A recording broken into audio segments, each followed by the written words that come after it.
Welcome, everybody, and happy Valentine's weekend. I'm Love Coach Scott Catamas, and as a love coach, obviously it's a special weekend. And many months ago, when Debra and I were putting together our calendar for the season, of course, we wanted to do something special about Valentine's weekend. And so I really want to, I'm so excited. I'm actually nervous because there's some really wonderful people that I get to introduce you to tonight. I've invited some of my very favorite musical performers, some of my very favorite teachers, and we're going to talk about the most important love of all, self-love. And you know what? Self-love is not selfish. The more that we can fill ourself, it's human nature that then we want to contribute to the well-being of others. That's human nature. And so it's going to be a beautiful night. We've got some really amazing people that we get to introduce you to. I want to welcome all of you that are in our Zoom room, and wow, we're at almost 200 and growing. But I also want to acknowledge that there are thousands of you watching on Facebook. And listen, all of you on Facebook, come join us in the Zoom room. It's really fun. And what's great about being in our Zoom room and registering is that where we have your email address. And every Monday, we can email you the replay of the most recent show, plus a link to where you can access all 42 previous shows. Yep, we've been doing this since the pandemic began. It started as a simple fundraising event, and it's grown and grown and grown to where now tens of thousands of people are watching us. And a lot of you are watching the replay. So I want to acknowledge that those of you watching this a week from now, a year from now, welcome. Everybody's welcome. But for those of you right now live on Facebook, hey, go to globalpeacetribe.com and register. It takes a minute and then boom, you're in our Zoom room. And it's easier for us to interact with you that way, ask questions. Tonight's one of those shows where there will be a chance to maybe ask some questions from these amazing teachers of love. So please do join us. I want to acknowledge too that we've got several generations of teachers of love, starting with my dear friend who I've known for a very long time, Margot Anand, coming all the way from Bali.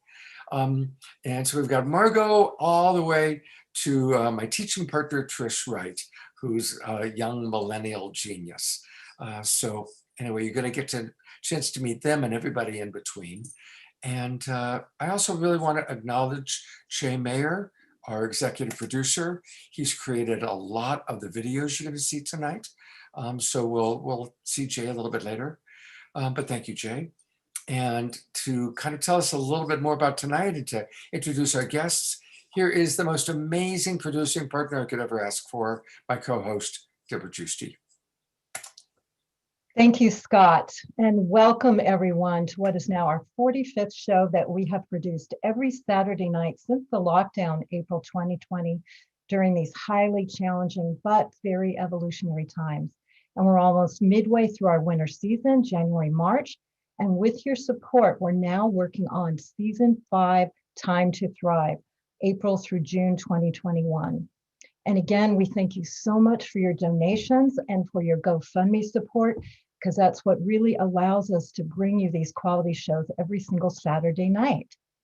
And again, as Scott said, this is going to be a very special show. Our theme is the greatest love of all, self-love. And Valentine's Day weekend is a time that love is on most people's minds.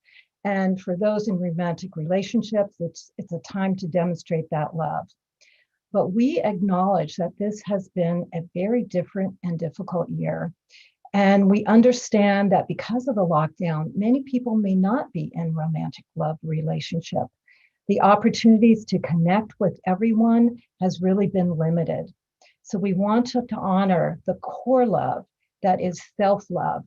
And this is taught in all the spiritual practices. When you allow that self-love into you, that healing vibration, spirit, and all its full force, that will magnetize you to be a beam of love and really have love fulfilled in all levels of your life in whatever you want to create. So that's what we're here to do tonight. And we have brought together amazing teachers and relationship experts, everyone from Margot Anand, Andrew Harvey, and other people of the new generation. And I'd like to share with you about them now. I would like to invite and honor Margot Anand. She is the leading world authority on Tantra, internationally acclaimed public speaker, teacher, seminar leader, whose best-selling book was the Bible of the Tantra movement, The Art of Sexual Ecstasy.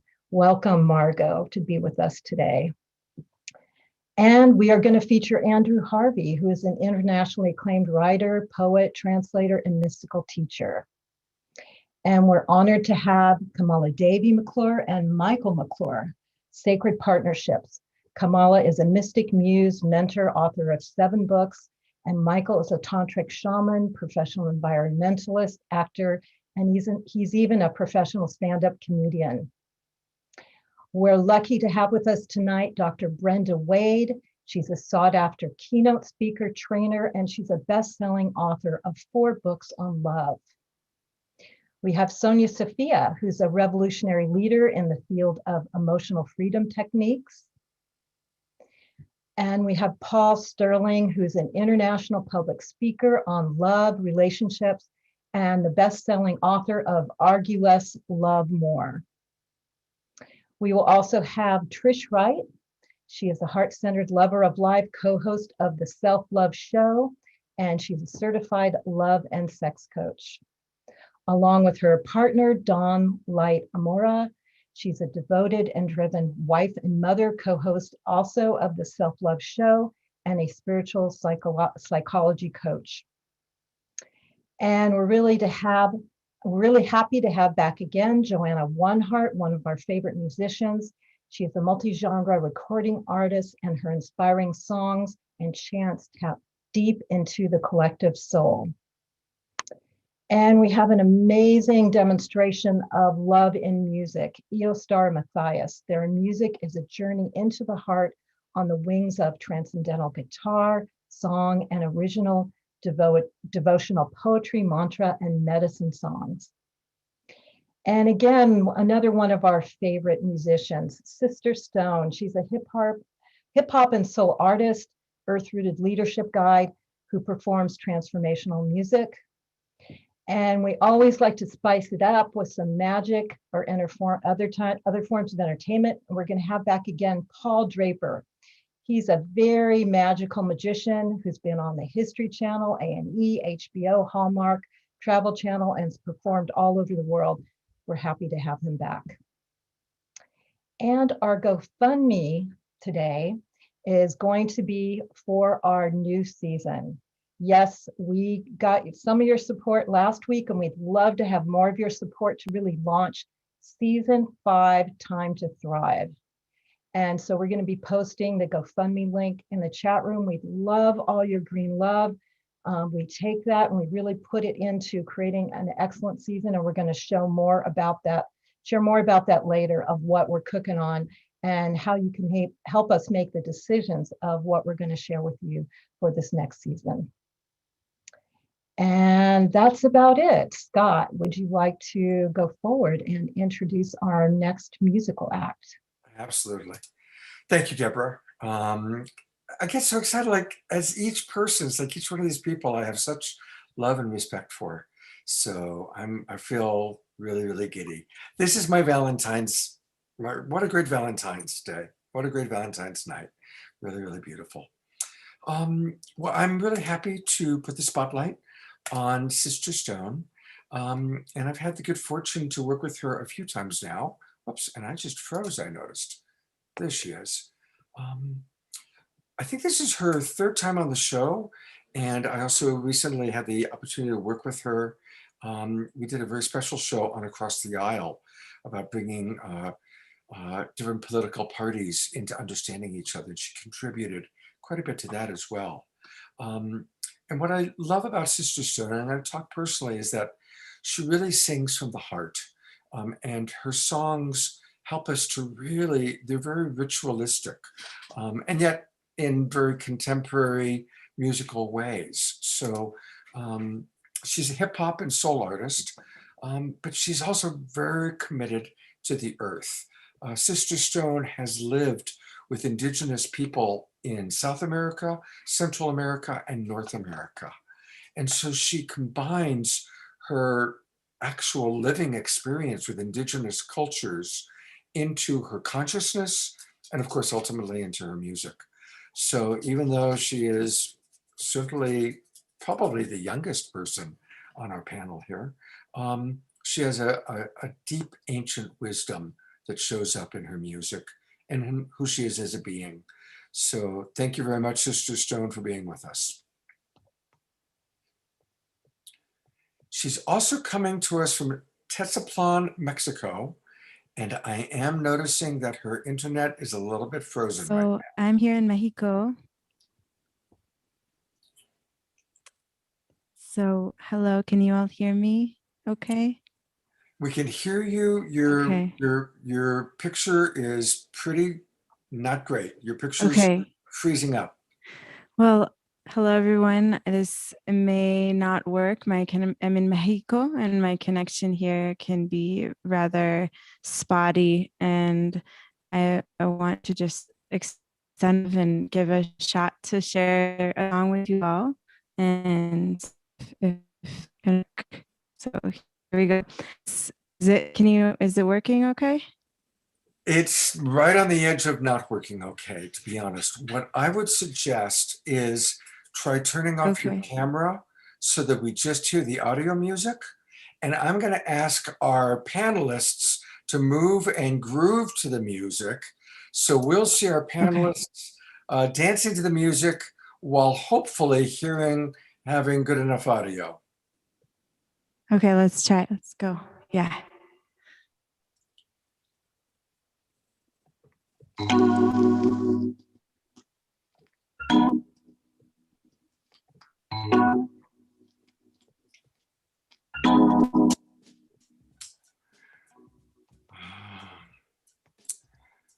Shayna, it's not happening. And you know what? We did a sound check an hour and a half ago, and it was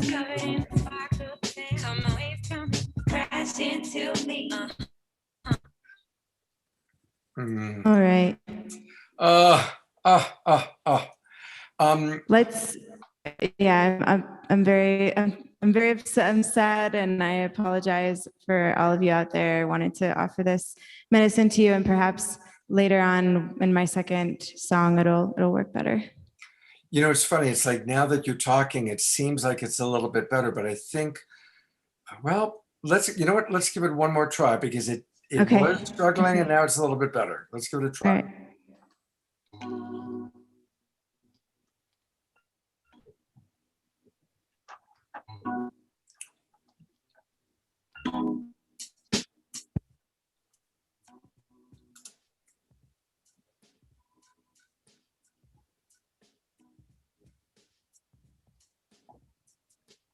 Toes covered in sparkled sand, waves coming, crash into me.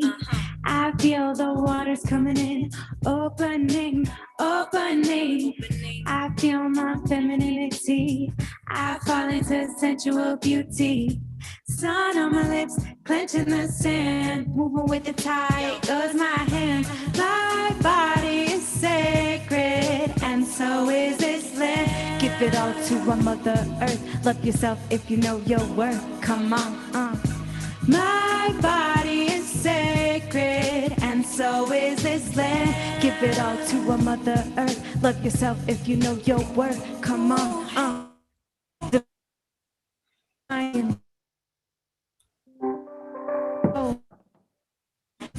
connected, feels so electric in between me and you. Sky so blue and we become one, me and the sun. I become the air, all the time to spare. Feel the body pulsing, earth is convulsing. Or is that me? Let the mind go, natural flow, sensual liberation, earth vibration. I was trying to leave but I'm on a staycation, loving up myself, full of love up on this earth. My home and heart is this earth, and in this moment I put my first.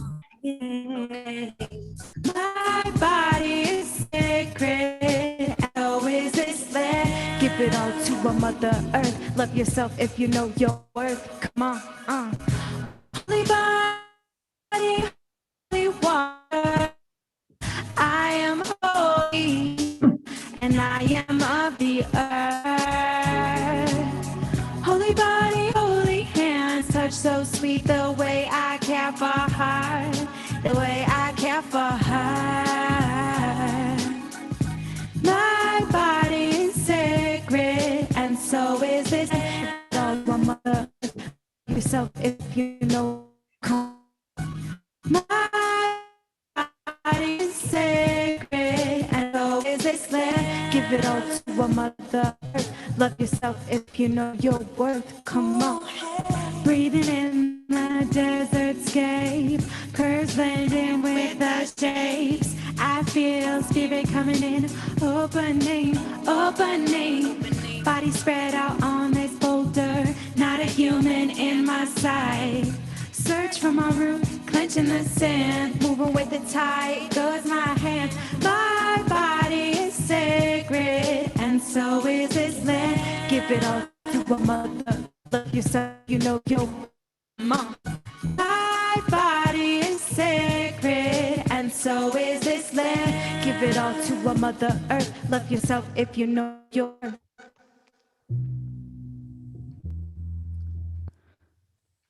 All right. I don't know. You know what? Did that come through? Yeah, enough to where we got the beautiful words, the beautiful lyrics, the amazing energy that you provided. It was a little shaky, a little bumpy, but everybody was like pulling and hearing it, and we got enough of it. We definitely got enough of it. And I definitely want to encourage people that to get more Sister Stone, you can find her on Facebook under Sister Stone, or Sister Stone Music on Instagram. And you've got a brand new recording that you just released, yeah? Do. Yeah, so I'm actually going to share that song later. Fingers crossed it all works. But yeah, I just released a new single, and it's all about transforming pain into strength, love, and wisdom. That's on Spotify and all platforms. Okay, well, we'll pray to the internet gods that it gets a little bit better in time for your second song. Thank you so much. You know, what a reminder that we are all coming from our homes. We're all dependent on digital and internet, and that's part of the magic of this show. And I really appreciate all of our panelists moving and grooving to the music. And I could see everybody just kind of pulling on it. And thank you for all of our people listening at home pulling as well. So, all right. Debra, tell us about our first presenter. Great. Yes, we're very happy to have Sonia Sophia. She is a revolutionary leader in the field of emotional freedom technique, and she's had 30 years of experience in healing arts. She's done EFT with thousands of people all over the world, and she's been featured in 2 motion pictures, Them Women Healing the World and The Goddess Project. So Sonia, welcome so much to Saturday Night Alive, and please share your wisdom about all your healing practices and the value of self-love and love. Thank you, Debra, so much. And thank you, Scott. Big, huge love for you two to hold this down and anchor love on the planet in such a substantial way. This is no small thing that you're producing. So I have so much love and respect for all of y'all for bringing us together and helping us reach more people, and also giving us something fun to do on a Saturday night to keep us uplifted. My expertise is in the field of EFT, emotional freedom techniques. So it's a way to get that self-love inside you. We talk a lot about how much it's needed, and we see why it's so important, but there's sometimes a gap about, well, how do I do it now that I know that it's important? So what I want to do is teach you a really quick, easy, hands-on technique, asking everyone who's witnessing this to participate. And in just a few minutes, we're going to update the nervous system, meaning we're going to swap out old information, some old corrupt data in the files of our memory banks, in the files of our DNA, in the files of our past experiences. We're going to pull them forward by Googling within for where we are blocked to loving ourselves. We're going to find one little aspect. We're going to focus our attention there. And then I'm going to show you how to stimulate the meridian lines so that you can bring electricity through the electrical wiring of the body. And we're going to have a somatic process, meaning the body is going to actually release this old stuck energy and emotion. And it may come out in laughing, crying, burping, shivers, sudden realizations, waves of sensation through the body. Because there's no workaround for doing the work. There's just a work through. So you can work through slowly or you can work through quickly. And EFT is a way to move more quickly through the stuff that clogs us up. So I'll give you all a chance to do longer versions of this, but mostly I want to spend my time giving you an actual experience. So I'm going to tap on me, you tap on you. And I want everyone here to just ask yourself, what is one way that I am not loving myself, that I'm blocked, I don't do it? Maybe it's exercise, maybe it's meditation, maybe it's making love to your body, maybe it's hydration, maybe there's one thing, it could be downtime, going to bed earlier, getting up earlier. One way that you know that if you just tweaked it a little bit, your self-care and your love and your self-respect would grow for yourself. Now ask yourself, on a scale from 1 to 10, 10 being the most extreme and 1 being the least, how intense is this issue for you if you were to be honest with yourself? And that's your starting point. So you know that, say for example, I'm not going to bed early enough, so I'm tired, and this is a level 7 issue. It's been ongoing, okay? So I just want you to see where you're at now, and we're going to spend about 5 minutes doing this little practice. Okay, so following along with me, I'll show you on my body, you do it on yours. Find your collarbones, drop down to the front of your chest, give it a little massage, big deep breath. And repeat after me, even though I have this issue with, and then say your issue. I'm open to loving and accepting myself. Tap the eyebrows, this issue, say it out loud. What is your issue? For example, not getting to bed on time. Tapping the temples. How do you really feel about this? Do you feel angry at yourself? Do you feel guilty? Do you feel ashamed? Maybe you feel embarrassed. Maybe you feel disappointed. Tap the cheeks. I feel, and then say how you feel towards yourself in this area.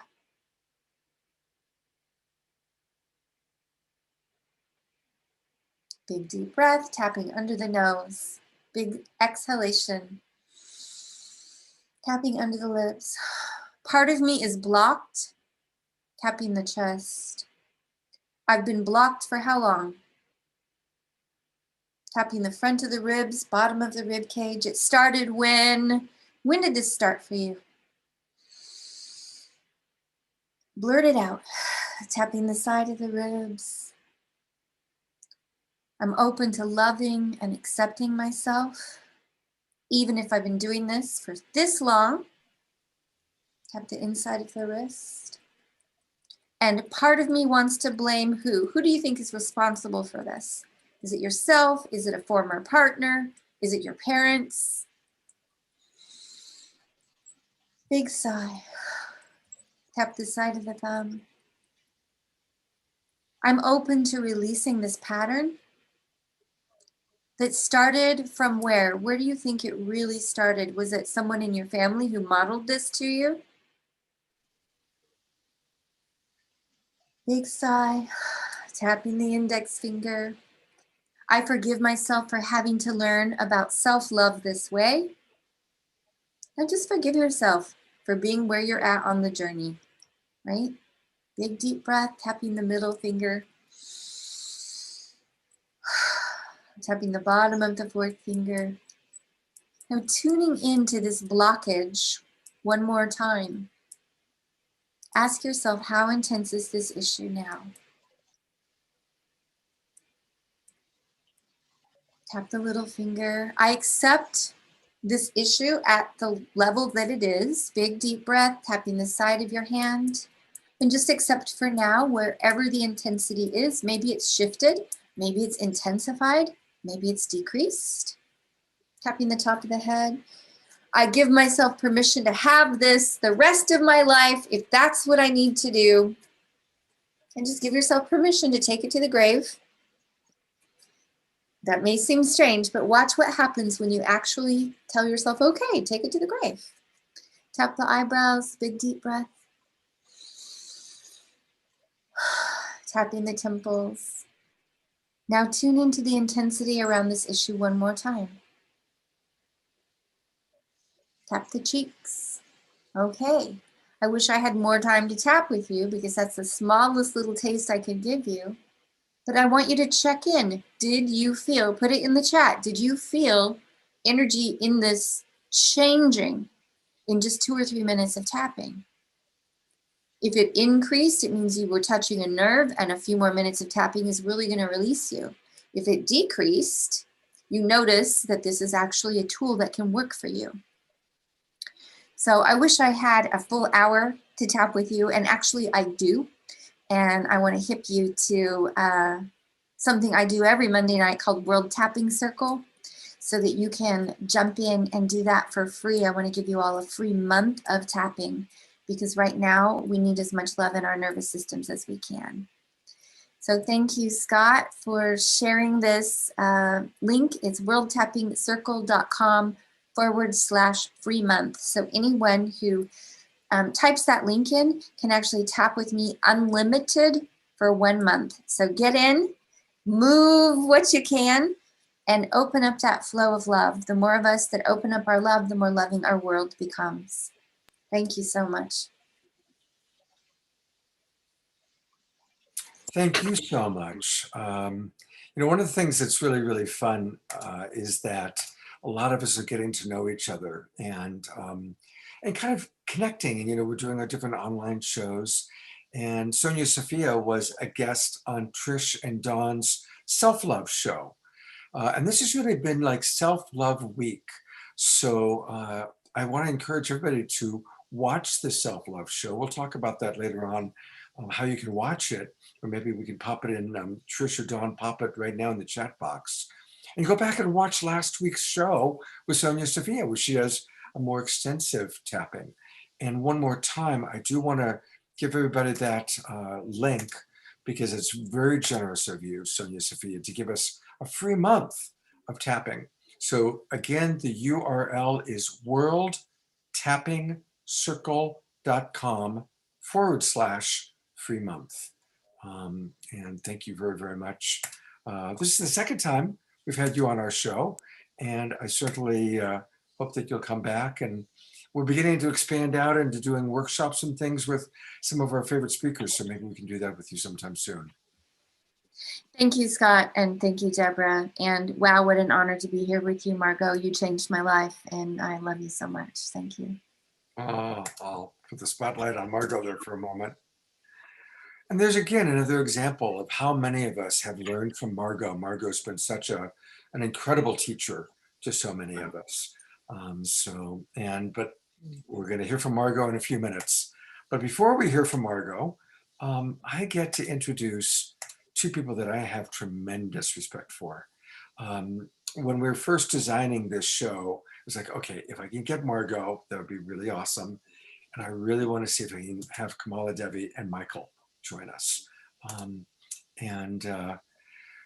Gosh, what to say? I've had the opportunity to be friends with Kamala Devi and Michael, and also to work with them on many different levels. Working with them when they had a television show on Showtime, working with them in different capacities. I've been to their home, and I've watched them grow as a family. Their son is 14, and he's like this little guy running around when I first met you. In fact, when you told me today he was 14, it was like my jaw dropped. It's like, God, if he's 14, I must be like 65. Oh my God. Anyway, Kamala Devi and Michael are pretty amazing. And you know, when we're talking about love, and I'm going to go a little bit into who they are professionally. but I want to personally just really acknowledge that they have a really healthy relationship. And I've known them enough personally to know, the challenges that all relationships go through. They've got an amazing son who's turned out to be an amazing young man. And they have a beautiful love, and their love affair keeps growing. And guess what? Today is their anniversary. It's their anniversary of when they first met 19 years ago. So it's pretty cool that you're spending part of your anniversary with us. Let me briefly mention professionally, Kamala Devi is a mystic, muse, and mentor. And they are pansexual, genderqueer art activist, and she's authored 7 books, and they're amazing books. We'll talk a little bit about them after the presentation. Kamala Devi and Michael have both been the stars of Showtime's reality TV series, Polyamory, Married, and Dating. They're the stars of both seasons of that show. And they've been on a lot of the other top shows, teaching Tantra, sacred sexuality, and temple arts all around the world. Michael is a tantric shaman, a professional environmentalist, a green developer, an actor, and even a professional stand-up comedian who has made the world's largest water rocket. So they have a pretty diverse series of things that they share in the world. And it's just great to have you both on our show tonight. Welcome. Such a pleasure. Yeah, thank you. Yeah, I want to acknowledge Scott too, not just for putting this beautiful presentation and this show together, but for the work that you've done with us over time. We've gone through some very difficult times, and the way I feel it is that you're, as a love coach, it's always been this through line of love. That love has always been there, even when it's gotten so hard for us when we were, close to divorce and, struggling with polyamory and all of the issues that we all struggle with. But I want to thank you, from the bottom of my heart, just for that, keeping that through line of love and just, making it, possible for me to feel that that's there even when everything else seems to be falling apart. So thank you. Yeah, thank you, Michael. I didn't know you to share that, but that really means a lot to me. Yeah. Absolutely. Yeah, and so since this evening we're, I guess, the vortex is spinning around this theme of self-love, I want to, just presence, what is love? Because I think that's something that's been almost commercialized and co-opted and then corrupted by different ideas of love, or almost pseudo love is masquerading around the mainstream. And when Michael talks about us being at the brink of divorce and all the challenges that we had, I would say the first 10 years of our marriage, we were in a type of a pseudo love. And I want to mention that transformation, the real leap that happened, and it happened after our reality show, just because at the time we've always been teaching love for the last 20 years, but it's that thing of like, how can we teach this thing that we can't even explain or understand, or it's like pointing at the moon to talk about love because you can't put it into words. So I just wanted to presence that our transformation happened after our breakdown, when we got to a soul love, not the personality pseudo love that is what we typically see. Like, all you have to do is watch, TV or any romantic rom-com, and there's a lot of like transactional, I'll love you because of this or that. Conditional love is what gets modeled. And so the quantum leap is really this place of how do we love in any and all circumstances. Yeah. For me, I've known that one of my great love languages is like having these amazing peak experiences with a lover. And I had a time we were in Europe teaching, and my son was in Italy. And so I went down to Milan and I rented a sports car, and he and I drove up to the Matterhorn. And we had a weekend, like a romantic weekend together.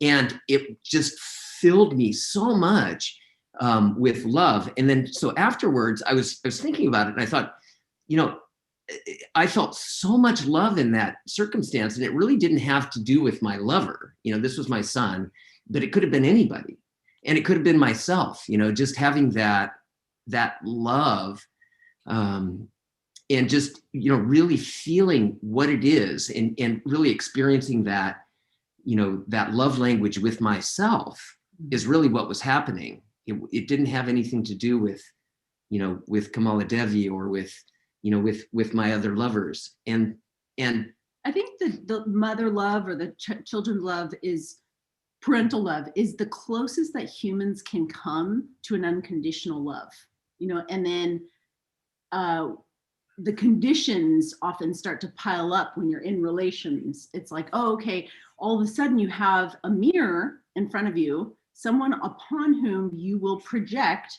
everything that is not love or everything that is unhealed. And so I want to point out, in terms of a practice, whether you're in partnership or not, that there's kind of a dark love or a shadow love work that you can do, which is, you know, what are the judgments that I have on my partner? What are the things that even ex-lovers, you can go, oh, I hated this about them.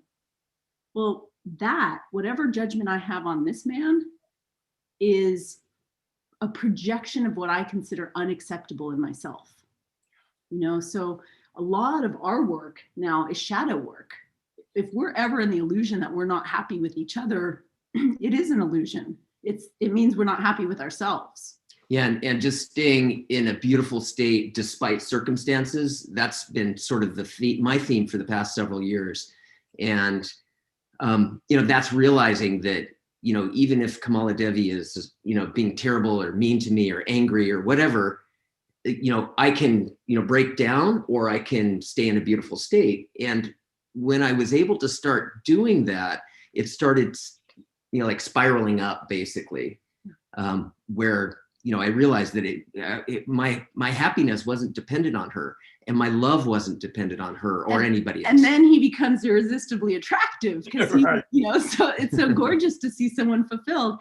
And this is true if you're single as well. It's like you can be bummed out and lonely and frustrated, or you can be like, okay, I'm going to stay in love whether or not I have another partner. I'm going to be the beloved. And then all of a sudden, because you're being the beloved, the phone starts ringing, or you know, you start meeting people, or they come to you. And it's really not about, ooh, I'm going to raise my vibration just so that I can attract things. It's like, I'm going to raise my vibration because that's who I am. Like at our core, we are love. You know, that's the essence. That's the amazing gift of being an incarnated human, is that we are love at our essence. And then there's all the personality layers that are there to kind of play hide and seek or peekaboo with the universe, because we keep forgetting. We have to keep remembering. Yeah. And that even the definition of love, that we can love anything, you know, even the shamanic love where we're loving nature, or loving, you know, I love our cat Kabuki. Mm-hmm. And I realize when I jog down at the beach and I see the seagulls, I love them too. You know, I can feel this. We can love music. I can love music. You know, I can love a song, and it's love. It's real love. It's almost like everything is love. Yeah. I'm not sure where we are time-wise, but I did want to say that it's a reflection of, like, when we see love outside the cat or the kid, right? It's like a reminder of the transcendent. And by that, I mean, the small love is, I'm loving something because of how it's doing, what it's doing for me, because the needs that are getting met, right? That's the personality love. And then when we see like the seagulls and we're like, oh, wow, the seagulls aren't doing anything for me. They're just being, a cat's just being. It reminds me of the essence. Oh, love is a state of being. And that's, you know, at the ground of who we all are, truly are. Yeah. Yeah, self-love isn't so much like loving ourselves. It's actually just feeling love, like using ourselves as that channel of love. Like being the love. Yeah, being or a channel to be used by the universe. Yeah, and experiencing that love is self-love. Like the things that we have pleasure, that we take pleasure in, and being in that pleasure, like Margot Anand talks about in her book. But just, really experiencing that is self-love, just being in love. Yeah, and the final thing I think as we're concluding that I want to share for those of you who are audacious enough to be in alternative relationships, not the narrative, that part of what whether you're monogamous or any other kind of love is bigger than any two people. Like love is big. It belongs to the universe. It doesn't belong to me and Michael. It doesn't belong to you as a self-loving person. It's like it connects us to all that is. I could just listen to you guys for hours, and I so appreciate the wisdom you share and the way you embody it. You both really embody it, and there's so many wonderful things that you've shared. And I want to acknowledge what's going on in the chat box. A lot of really beautiful comments, and throughout the night, everybody, what are your thoughts about love? What are your experiences? So we really appreciate. We've got well over 300 people in our Zoom room, and those of you watching on Facebook, you can put thoughts in the comments there too. We've got a lot of people on Unify, so we want to hear from all of you. And obviously, one of the things that's so hard about this show is only 8 minutes, only 10 minutes. It's like there's so much more. So guess what? Kamala Devi has written 7 books. I'm really familiar with a few of them, 52 Fridays, about her and a dear beloved friend of all of ours. But she's got a lot of diverse books that she's written. So tell us, Kamala Devi, a little bit about your books, and then a little bit about the new course that you're teaching. So what I'll say first of all is that my website there will take you to a free gift. Like, so if you sign up for my newsletter, you can get a chapter of the book, and specifically right now I'm on tour for sex shamans. And so I'd love to offer you a free chapter and lots of videos and lots of other teachings. So check that out.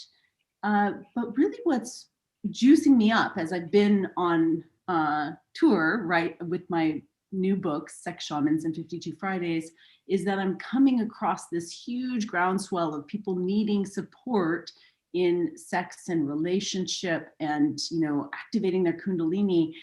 And there are not enough teachers and healers and leaders to actually support the need that's in the world right now. So I'm running a year-long mentorship called the Love Leadership. And I would love if you are, in a service profession and you resonate with me and my style, then I'd love to have a conversation with you. Great. And I have pulled up her website. Just want to again give it to everybody.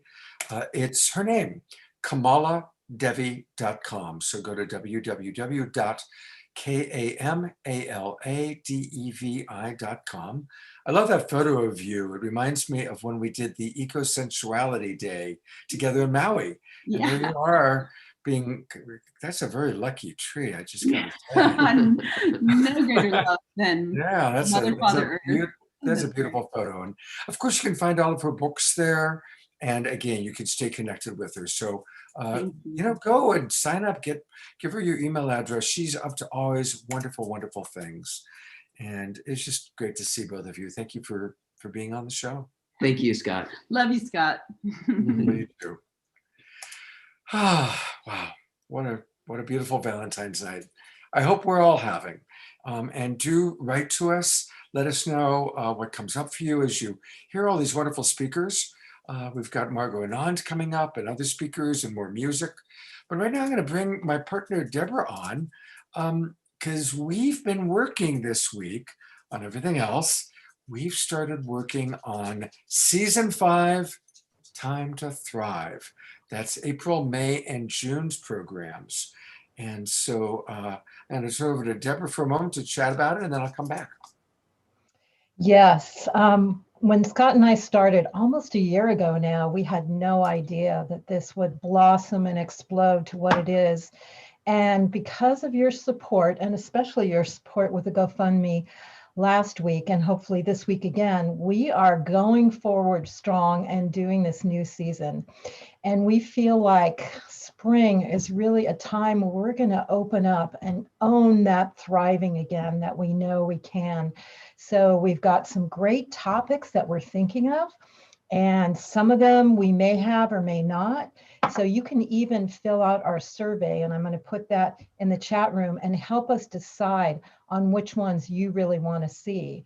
So we're going to share with you our process now and some of the shows we're thinking about doing for the season 5 Time to Thrive. So Scott, would you like to share some of the shows that you feel really compassionate about doing? Yeah, sure. Well, one of the things that I've been very touched by in my life, I've done a lot of television work on near-death experiences. And of course, as most of you know, my wife died. I work a lot now with people who are dying. It's kind of like somebody finds out they've got terminal cancer and their wife or they call Scott. So I've been involved with a lot of death. I walked my mother and my father and my wife through their death. So we're going to do a show about death and dying in near-death experiences. And that's something that I'm really touches my heart. And there's some amazing speakers that I know that we're going to bring on. We're going to do another show on addiction and recovery. You know, we all have certain things that we have addictions to. It might be Haagen-Dazs ice cream at the end of the day, or it might be something that might have more serious consequences. But learning how to deal with our compulsions, our addictions, how to deal with recovery, or how to work with friends and family that have those issues. So that's going to be a very important topic. Of course, we just had last week Mark Sims and Whitley Streiber and the Spirit, you know, talking to our friends on the other side. And that was a huge success. So we're going to do another show on star family communication, I should say. Also, our dear friend Lori Grace is going to come on board as collaborator, and we're going to do an entire show on brain fitness.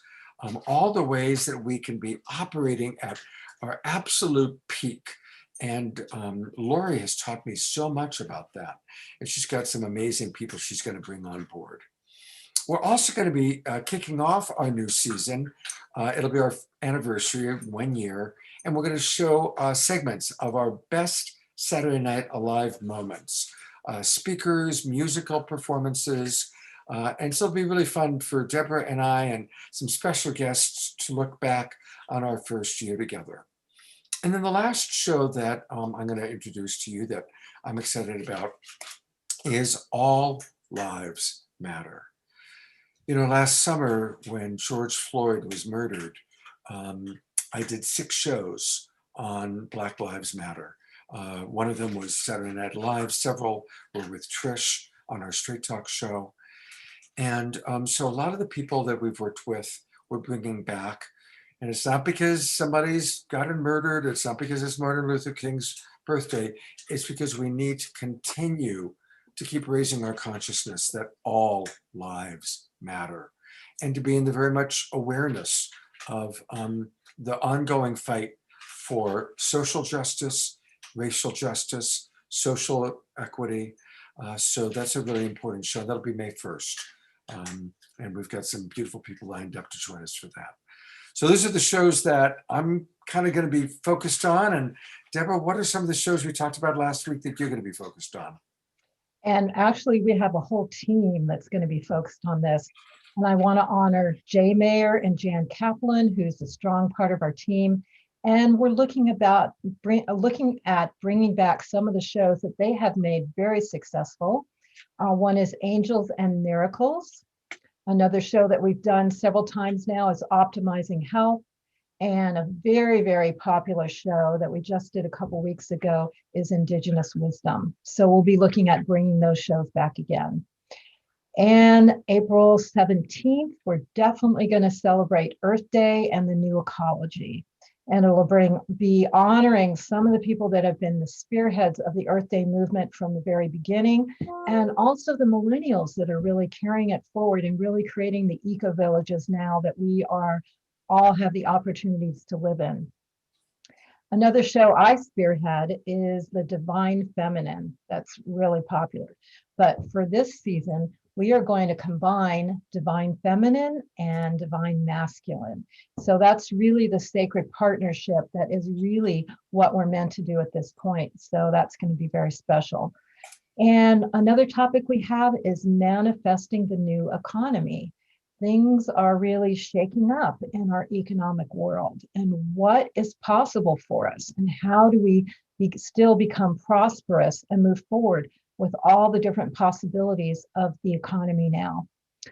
On June 19th, we're definitely going to celebrate summer solstice. We always take the equinox and solstice portals and do some high magic of manifesting forward. And on June 26th, we are going to be featuring the Mystic Monastery in Jerry Anderson with a very special show, Spirituality and Personal Transformation. And there's some wiggle room in there still. Some of them we may not have, or some of them we have. So we'd love for you to fill out our survey and tell us about what you like about the show, what you don't, and what topics you'd like to see, because that will help us make our decisions in the next couple of weeks, because we will launch this at the beginning of March. So, and we'd love your donations to really make this happen. We broadcast this free to you. We appreciate your donations as you sign up for the Zoom room. And donations tonight to our GoFundMe will help really spearhead landing 13 new shows that we're going to do for what we're calling Season 5, Time to Thrive. So I'm going to put the GoFundMe in the chat room and on the Facebook pages. Also, I'll put up the link for the winter season if you still want to sign up for that. I'm also going to put up a link for Pay It Forward. If you know some people that should be watching this show to get inspired and really open up their world, pay it forward and sign up for it as a subscription for them for the winter season and have that be a gift.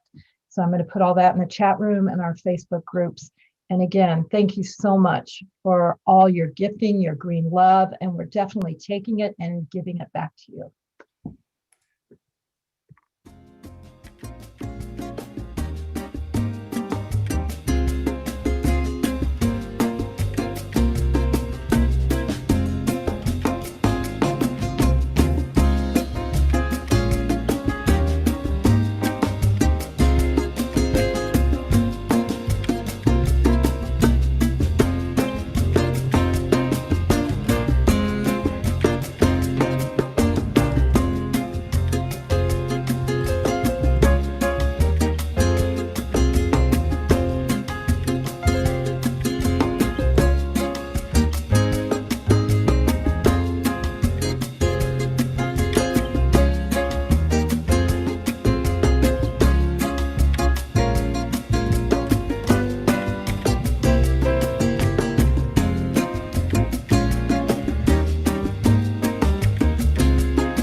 Who's next, Debra? We are going to have some music again, and these are some of our favorite performers again.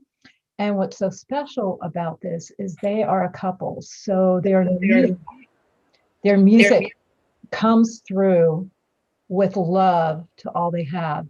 Incredible musicians. They create a journey of heart on the wings of transcendental guitar, original devotional poetry, mantras, and medicine songs. And I'm talking about Eostar and Matthias. And they're part of our community. We've been listening to them for many years. They've been on the show several times, and we're so happy to have them back on this show of love. Welcome, Eostar and Matthias. Thank you. Thank you. It's so special to be here on the Valentine's Day Eve. And you know, we put on the right colors here too. just to really honor the occasion and the moment in time where a lot of humans are thinking about love. That could be self-love or romantic love, but this song is a little bit about divine love as well. Divine love that comes through in the form of golden light of love. Something we can just breathe in anytime, any moment, anywhere in the world. And then in that moment, as we fill up with love, we become a vibrational match to love on the outside. So that's why we include mantra, Sanskrit mantra into this song that talks about may all beings be happy, may all beings be fulfilled. And in that way, they become a vibrational mirror to the self-love that we feel and the light that we have filled ourselves with. So here it comes. Golden light of love.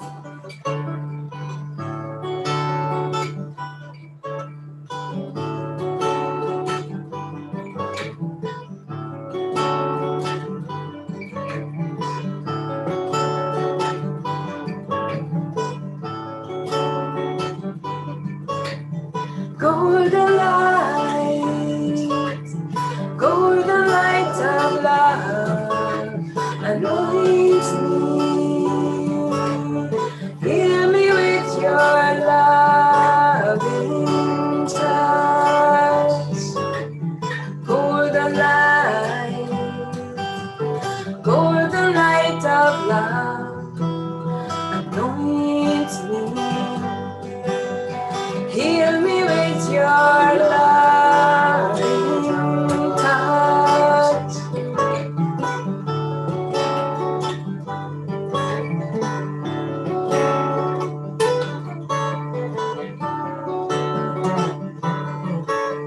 Sarve Bhavatu Sukhina, Sarve Santu Niramaya, Sarve Bhadrani Pashyantu, Makashitu Kabal Bhavi.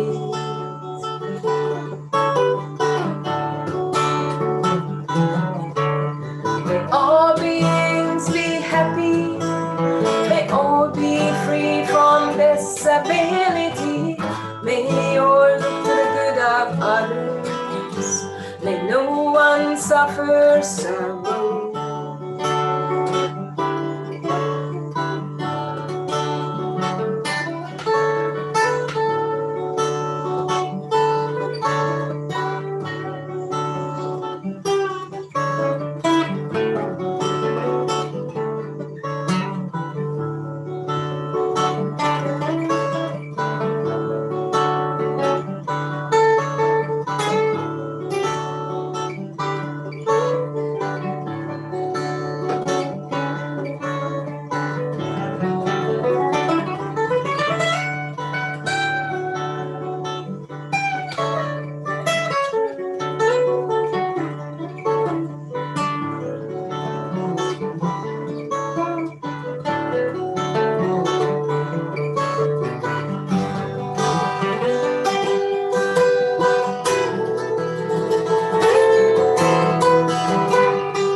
Golden light of love, anoint me, heal me with your loving touch. Golden light of love, anoint me, heal me with your loving touch.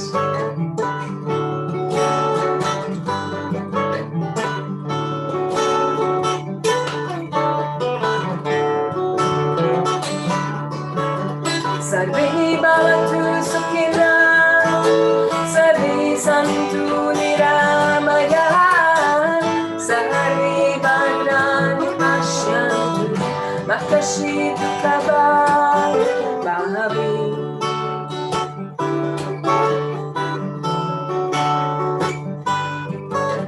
May all beings be happy.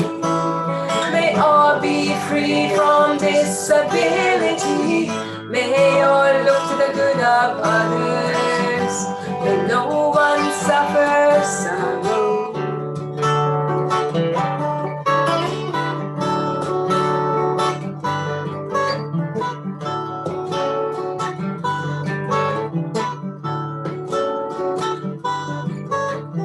Golden light of love, golden light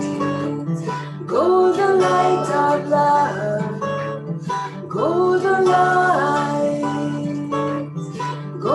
light of love, golden light of love, golden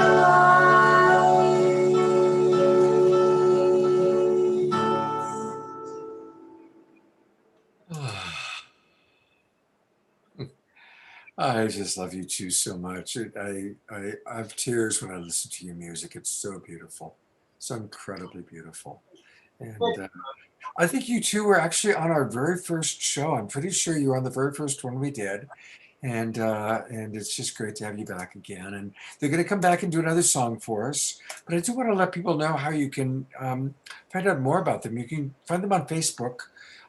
When you go to Facebook, just go to the search little search bar and put in Web of One, or you can go to the website.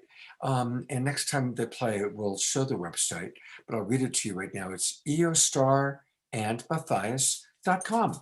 Their names, Eostar, EOSTARA, and Matthias, MATHIAS.com. And they're very generously offering a free download of their studio album there. So, and sometimes periodically you bless us with house concerts. There have been a couple times that you've done shows late in the evening that I've enjoyed watching. I know, I remember those old days there. God, it seems like a while ago now, doing some house concerts you play, Scott. Yep, here I am. Anyway, thank you both. And we'll come back to you in a little bit because it's now time to introduce Margot and Anand. And that's obviously a pretty special moment.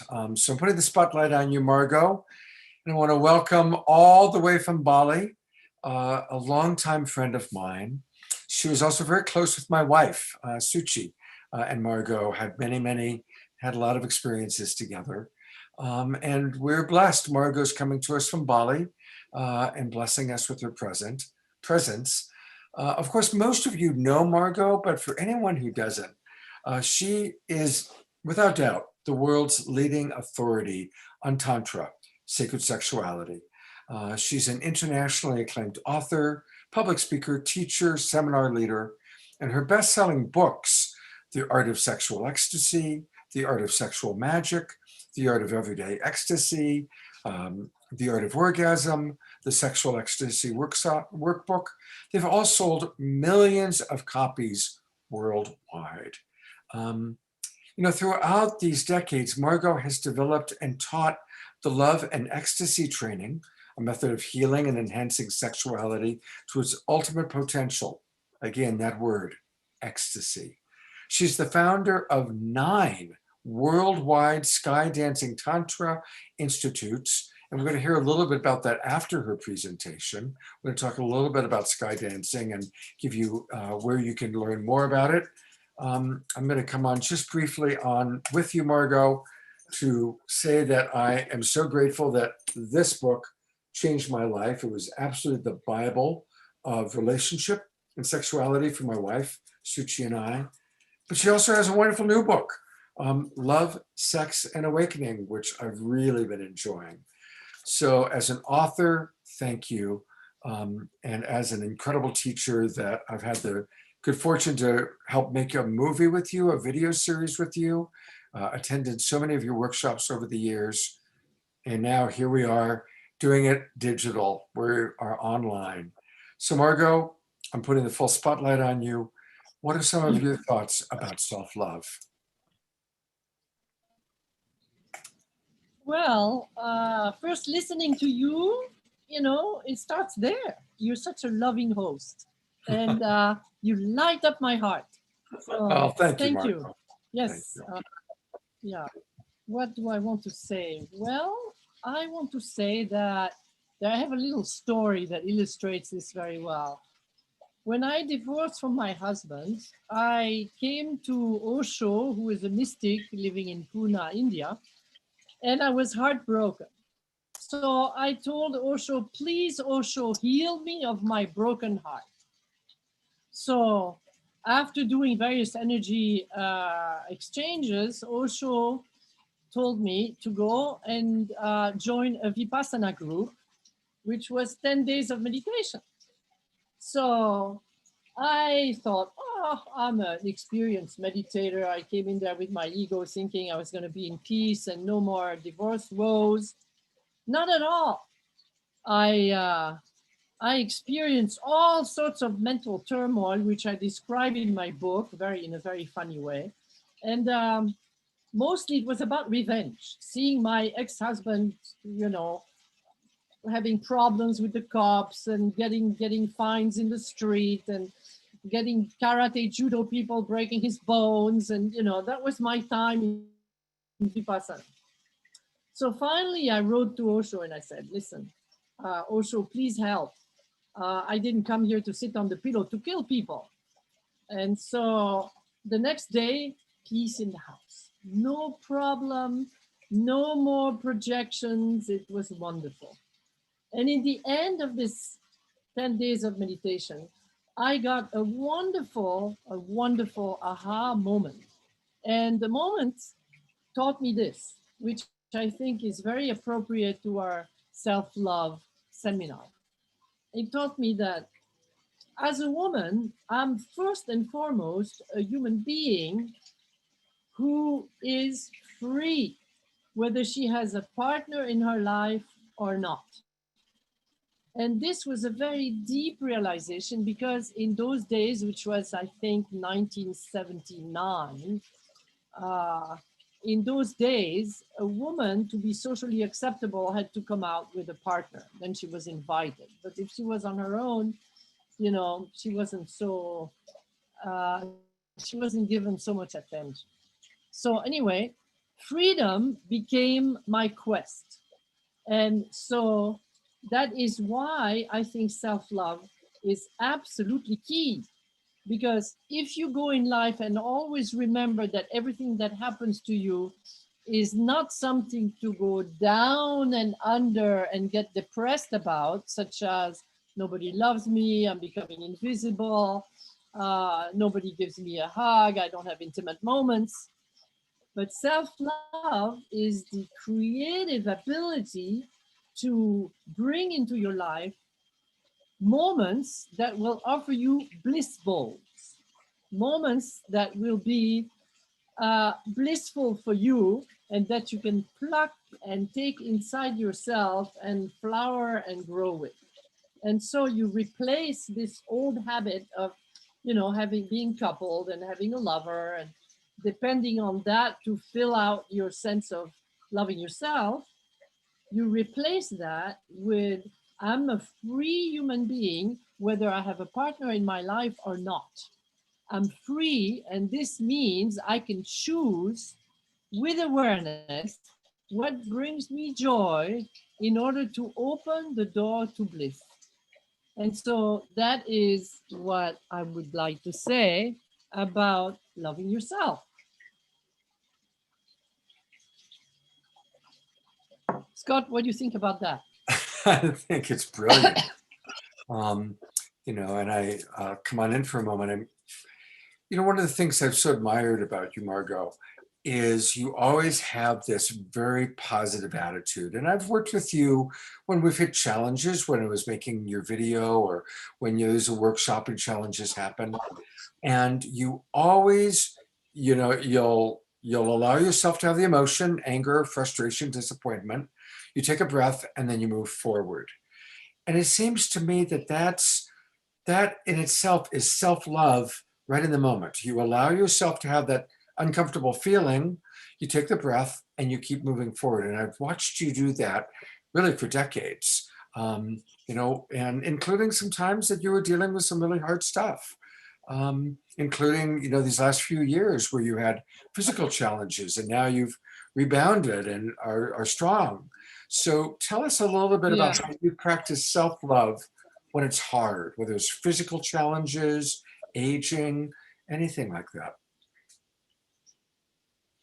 Well, you know, I've always sought to apply my teachings to myself because I think that the COVID time is a blessing for us. I'm sorry, maybe we'll not agree. I don't want to disregard those we love who have passed away because of that. But I have been blessed that since the beginning of COVID time to today, I have had no exposure to limitations, no exposure to you can't travel, no exposure. I have been, you know, free because I live in Bali where we are free. And so, and we are happy.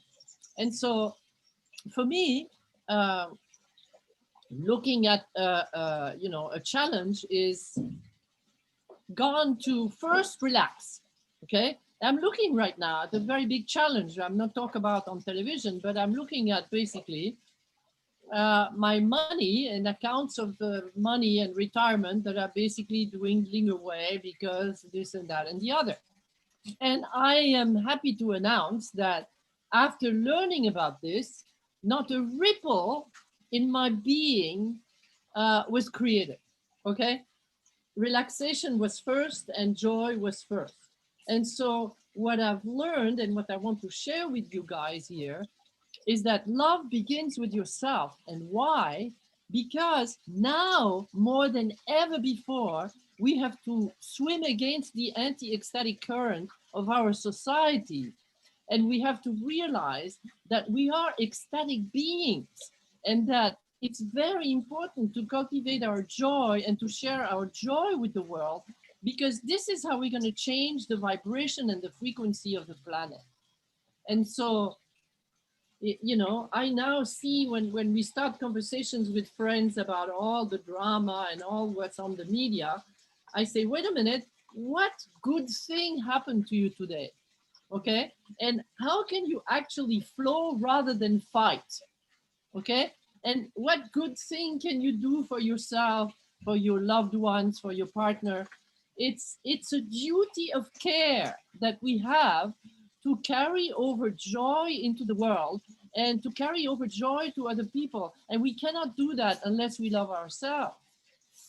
And even if you have hardships and difficulties, choose with awareness what will wake you up to, you know, what will take you and carry you on the path to bliss, on the path to joy, and not what will bring you down.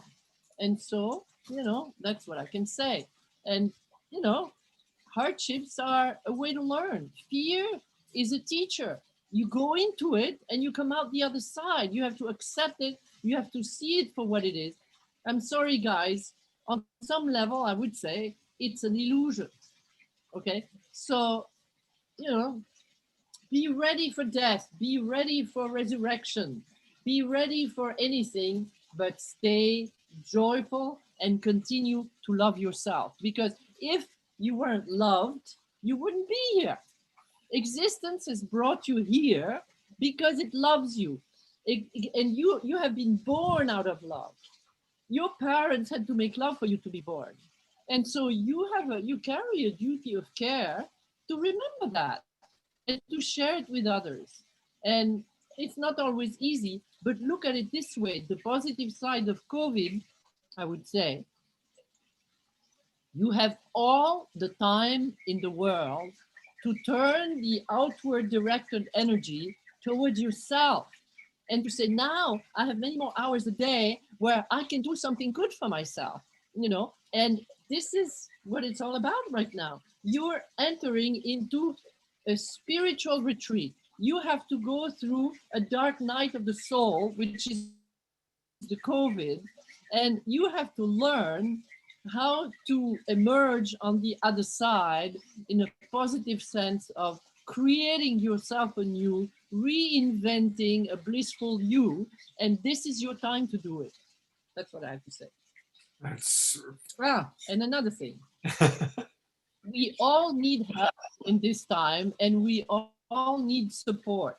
Okay, so take your pen and paper, and I will tell you another beautiful story. We in Sky Dancing Tantra have 2 years of the Love and Ecstasy training, 3 weeks a year, then 2 years of a teacher's training, 3 weeks a year for 2 years, and then 2 years of supporting, of being the guardians of the energy when we are in the team members. Okay, so when we, oops, I lost you, Scott. Oh, I was just showing the Sky Are you Dancing. still hearing me? Yes, we hear you. I was just. Oh yeah, okay, go ahead. I was showing Sky Dancing Tantra. Go ahead. Yeah. So no, go ahead. So anyway, go ahead and tell what us. happened was this amazing thing. What happened at the end of the teacher's training was this completely amazing thing for me. Okay, this was an international teacher's training where people from all over the world, totally on their own initiative, knowing nothing, they decided that their bliss was to share what they had learned with the world. And so embarked on this internet scientific creating platform so that they could teach an immersion Sky Dancing Tantra course to people from all over the world. And they invited 40 Sky Dancing Tantra teachers from 9 different countries to teach every Saturday from 9 till 9, and every morning meditation and evening meditation, so you can go about your day, but you have a support team of really experienced Sky Dancing teachers, and all of them, all the different 40 different teachers are teaching you a session. And these people, these teachers, put this together, unbeknownst to me, unbeknownst to our directors, just on their own initiative. They didn't sleep for days and days and days to be ready to produce this technology. Can you imagine? I mean, people from Moscow, people from Bali, people from Morocco, everybody had to have their timeline in agreement, in alignment. This was a big deal. So they succeeded. They had a lot of people. Everybody loved it. And so now we're putting on another one to support you in your awakening. Sky Dancing Tantra Immersion. So it's called immersion.skydancing.eu. And if you want more information, go to info@skydancingtantra.org. And you will get all the information about everything Sky Dancing Tantra does.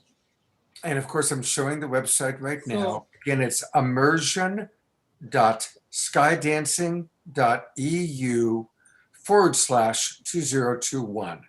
So that's how you can get it online. Or as Margot said, you can email info@skydancing.org. And again, everybody, get out the old book that you have from before, or get the new book now. Let's all remember how to achieve ecstasy. And Margot, so many people loving you. So I want to say this. Many people over the course of my life, I've been interviewed everywhere. They say, well, how did you get to this? Because at the time, there was no Tantra on the planet in the Western world.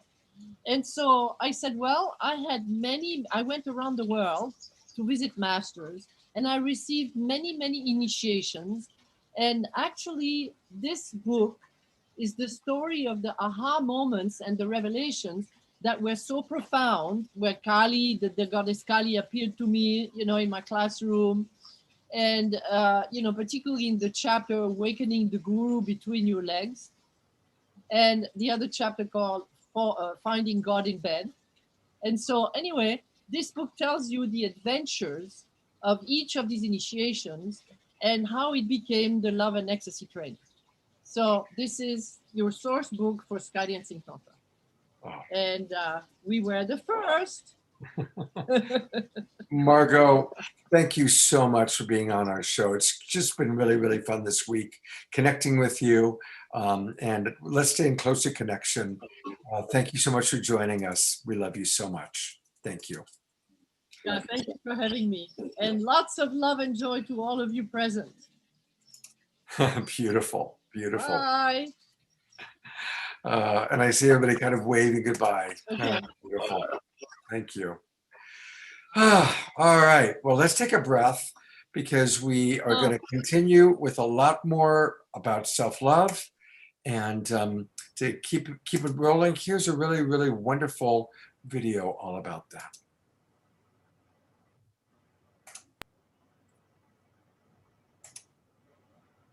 Light touch is a wonderful way to bring both emotional and physical intimacy into our relationships. Light touch is also a wonderful way for us to attract or magnetize what we are wanting. Thank you for blessing our blessings. Thank you for spiritual wellness. Thank you, thank you, thank you. Thank you for transforming my relationships. Thank you for the most divine relationships. So let's all remember to practice light touch.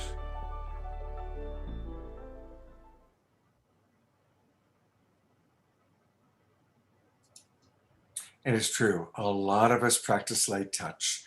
Trish and myself and several others get together every morning at 8:30 with Jay and with Jan, and we practice light touch. We do prayer, we do affirmations, and it's a really beautiful way to get our day started. And then we connect again in the evenings. So if you want more information about it, go to light-touch.me. And now I think it's time for some magic. Debra? Yes, Scott. One of the wonderful things about this show is we've been able to showcase some incredible, very professional magicians. And Paul Draper is one of them. He's been featured on the History Channel, A&E, HBO, Hallmark Travel Channel, and he's performed at lots of different casinos and Planet Hollywood, and he served as house magician for 7 years. And the Magicians on our show has brought us so much delight and wonder, and we're so happy to have you back again, Paul.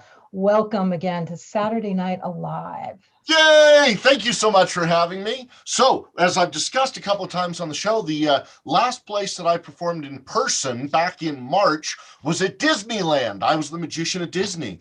And when they shut the gates at Disneyland, there were still thousands of people in the hotels. And so they placed me in front of the gates for a few days, where for a few days I was literally the magic of Disney, performing for the people that couldn't go into the park.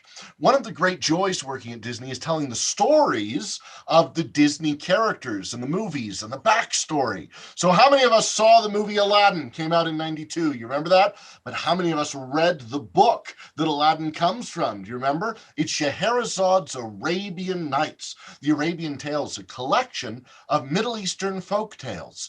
But if you read the story of Aladdin, Aladdin actually takes place in China. So instead of a Persian carpet to tell the story of Aladdin, I always like to use a bamboo carpet. That is a bamboo magic carpet. There's the front side with all the pieces of bamboo. There's the back side where they're all tied together, not as pretty.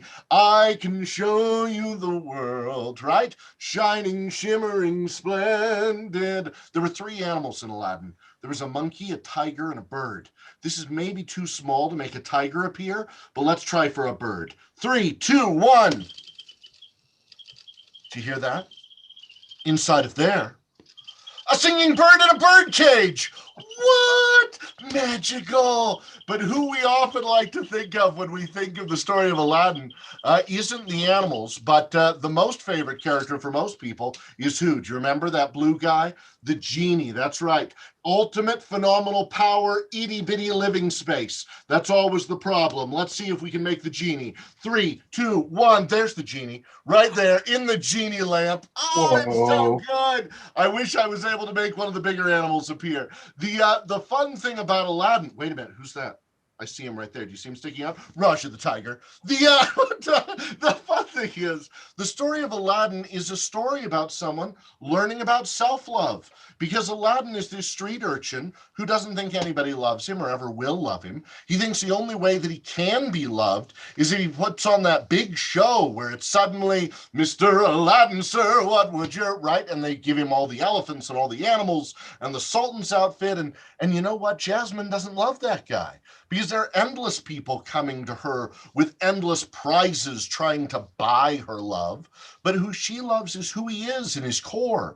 And once he realizes in that story that it's about loving himself first so that he has room to love someone else. Because when we don't love ourselves, that takes up all the room within us right there. We don't have room for other people. And so he learns how to love himself first so he can love somebody else. I think it's such a beautiful story. I'd like, do we have somebody who can help me? A big part of learning to love yourself is being willing to play. And the world is a hard place. Hello, hello, hello. And the two of you are you willing to play? Is it okay? Can we play a game? Okay, Absolutely. We're going to play a game show game before. Now, sometimes life is easy. Sometimes it's hard. We don't always win, but we still have to play and love each other and find joy in every single day.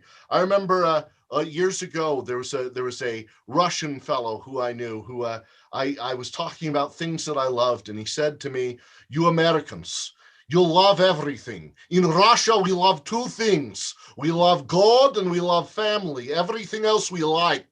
But I love being able to love everything instead of just liking things." I have a group of pictures of animals, all sorts of adorable animals. Now, remind me your first names. Is it Michael and KD. Michael and Katie? Michael and Katie. Katie, are you good at making animal noises? Yes. Excellent. Yes, Michael, you do. are you good at making animal noises? Yes, I am too. Perfect. Exceptional. I'm just going to mix these up. Michael, you say stop whenever you want. Stop. Okay, we'll stop there then. Michael, we'll start with Katie. Katie, what noise does this animal make? Woo! Fantastic. You're exceptional. Michael, your turn. What noise does this animal make? Thump, thump, thump. No, that's an automatopoeia. It's close. It's close, but Katie gets the point. Katie, what noise does this animal make? You are so good at this. Michael, equally as hard. What noise does that animal make? Okay, I'll give you the point for that. That was the best one I've had all year. Katie, what noise does that animal make? Oh, so good. Michael, equally as hard. Okay, Michael, lightning round. Any of those animals. Any of them. Any of them. Katie, any of those animals. Any of them. Oh, so good. Okay, Katie, I have a prediction here. This is the final round, 10 points. Anytime you want, say stop. Stop. Right there. What's your animal? You want me to say it out loud? Yeah. Giraffe. Giraffe. Okay. So, Michael, all you have to do is also stop on the giraffe. So anytime you want, say stop. Stop. Right there. Okay. What's also a giraffe? Also a, oh no. No. Oh no, what is it? Zebra. Zebra. Okay. So look, if I have a giraffe, Katie wins. If I have a zebra, Michael wins. Then inside here I have a giraffe zebra. The giraffe zebra. That's so weird. That's so weird, but it's okay because we're allowed to have fun. Loving someone is about having fun. Some of us, we get given cards that are difficult, some given cards that are easy, but we have to be able to come together and still love each other and all win together. And just remember, whenever you make one of those, you also end up with one of these. It's so strict. Okay. Michael and Katie, thank you so much for playing a little magic with me. Love each other, love yourself, and I'll see you back in just a little bit for some more magic. Thanks, Paul. Big love to Katie and Michael. Boy, that was really fun. Hey, I just want to remind everybody, Paul is going to be back, and he's got a great website. You can subscribe to his newsletter, and it's his name, pauldraper.com, DRAPER.com. PaulDraper.com. That was really fun, Paul. But it seemed to me like you gave Michael some pretty tough ones. I mean, how the heck do you do a ladybug? You know, right? it's really just the way the cards randomly come. I don't know. It seemed a little like a setup there. It was really fun. Thanks a lot. My sweetheart just made this for me. She just made me, this is my Valentine's Day card. It's the cards are inside. I'm not going to share the private messages, but we just have to have fun. We just every day have to have fun. Absolutely.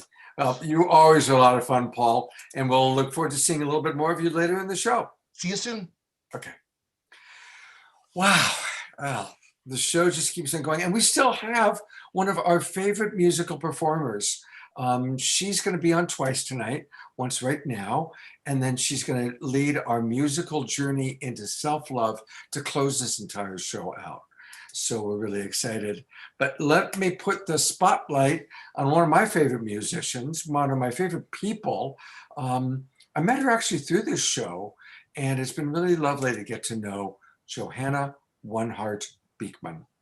She's a multi-genre recording artist, songstress, coach, yoga teacher. She's loved for her rich, soulful voice, her radiant spirit, and her inspiring songs and chants that tap deep into the collective soul. She was a guest on my Sacred Sunday show. We got a chance to go deep into this amazing mantra that she put together. She is beloved by people all around the world, including a lot of the top other musical artists. She's toured leading festivals and studios across the world, and she now produces and leads online events. Her music has been nominated in Conscious Music Awards and included in White Swan Records Best Yoga Music of the Year playlists. So now that the festival circuit is kind of shut down for a little bit, we're blessed to have her on a Saturday night. Johanna, thank you so much for being with us. I think we should all think about rewriting the bios. At least I should, after all of this has gone down. It's changed so much what we're involved in, and it's all so heart-centered still. Thank you, all of the other presenters. Such beautiful, wise words about surrendering to the divine love that's within. I have a single that I'm actually dropping tomorrow, and speaking of chanting, I've been in the Sanskrit and yoga world a little bit with that heart-centered mantra music to open our hearts and reset our nervous systems. This one is in another vibrational language, Hebrew, and then English, and it's a chant to love thy neighbor as thyself. So both in the Jewish tradition and in the Christian traditions, there are very similar prayers. So this is a co-write with a beloved friend, Mikey Pauker, and we'll be dropping it tomorrow. So High Vibe Records, all of that, and help us love. Sing along if you'd like. Love, love, love, love, love, love, help us love, love, love,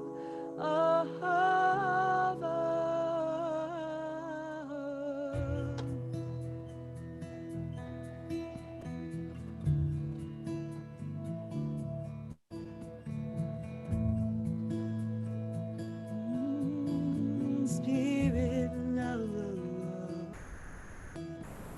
great Spirit, help us love our neighbor.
help us, Lord, with all of our heart, with all of our soul.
I just wanted to speak to that space from which I asked Mikey to write that song with me. I have this deep ancestral guilt with my German ancestry, and I felt the need to heal that so that I could fully love myself during a period of reworking my neural pathways and finding my self-love again. And we wrote this prayer that our people, his Jewish people and my, well, interfaith, but you know, that all people may love beyond the beyond. So we had no idea the pandemic was going to happen when we wrote that. Wow. Johanna, that's a beautiful story. We've had Mikey on the show, and I love that. And tomorrow is the day that you're launching it. I'm coming up to your website.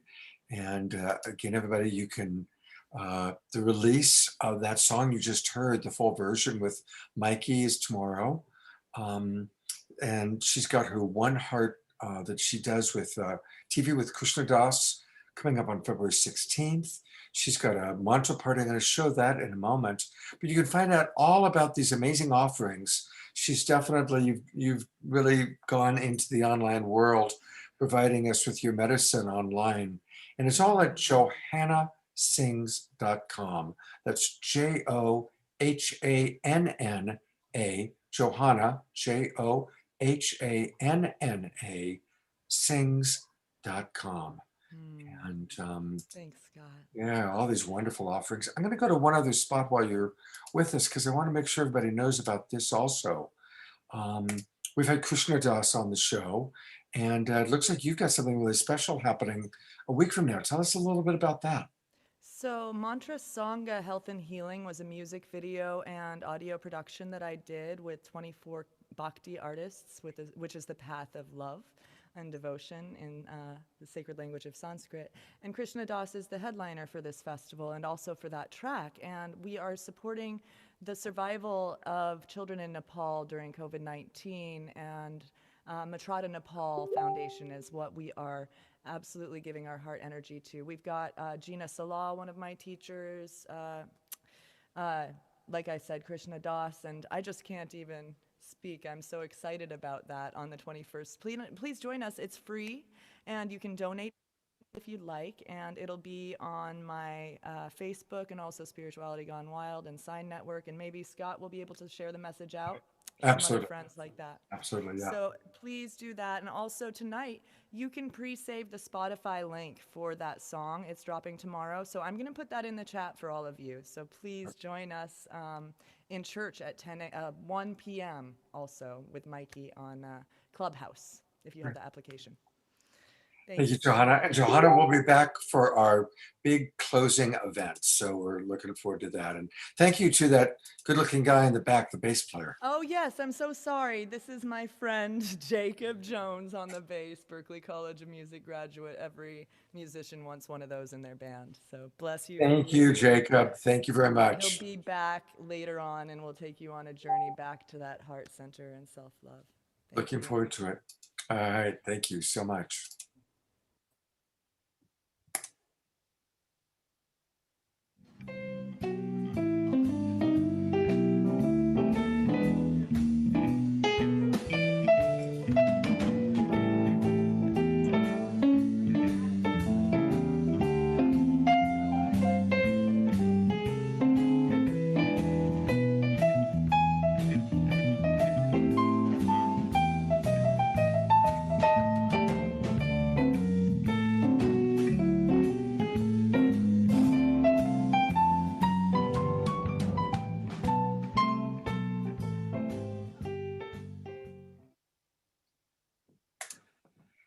It's time for the Global Peace Tribe announcements, the mid-show announcements. Hey, Debra. Hey, Scott. What a show so far, huh? Beautiful, really beautiful. Yeah. You know, we want to thank all of our broadcast partners. One of the great things that's really beautiful about this show is that you're seeing us in so many different ways. Some of you are right here in the Zoom room. We've got well over 300 people in the Zoom room. But a lot of you are watching us, of course, through our broadcast partners. We really want to thank them, especially Unify, which carries us, of course, every Saturday night.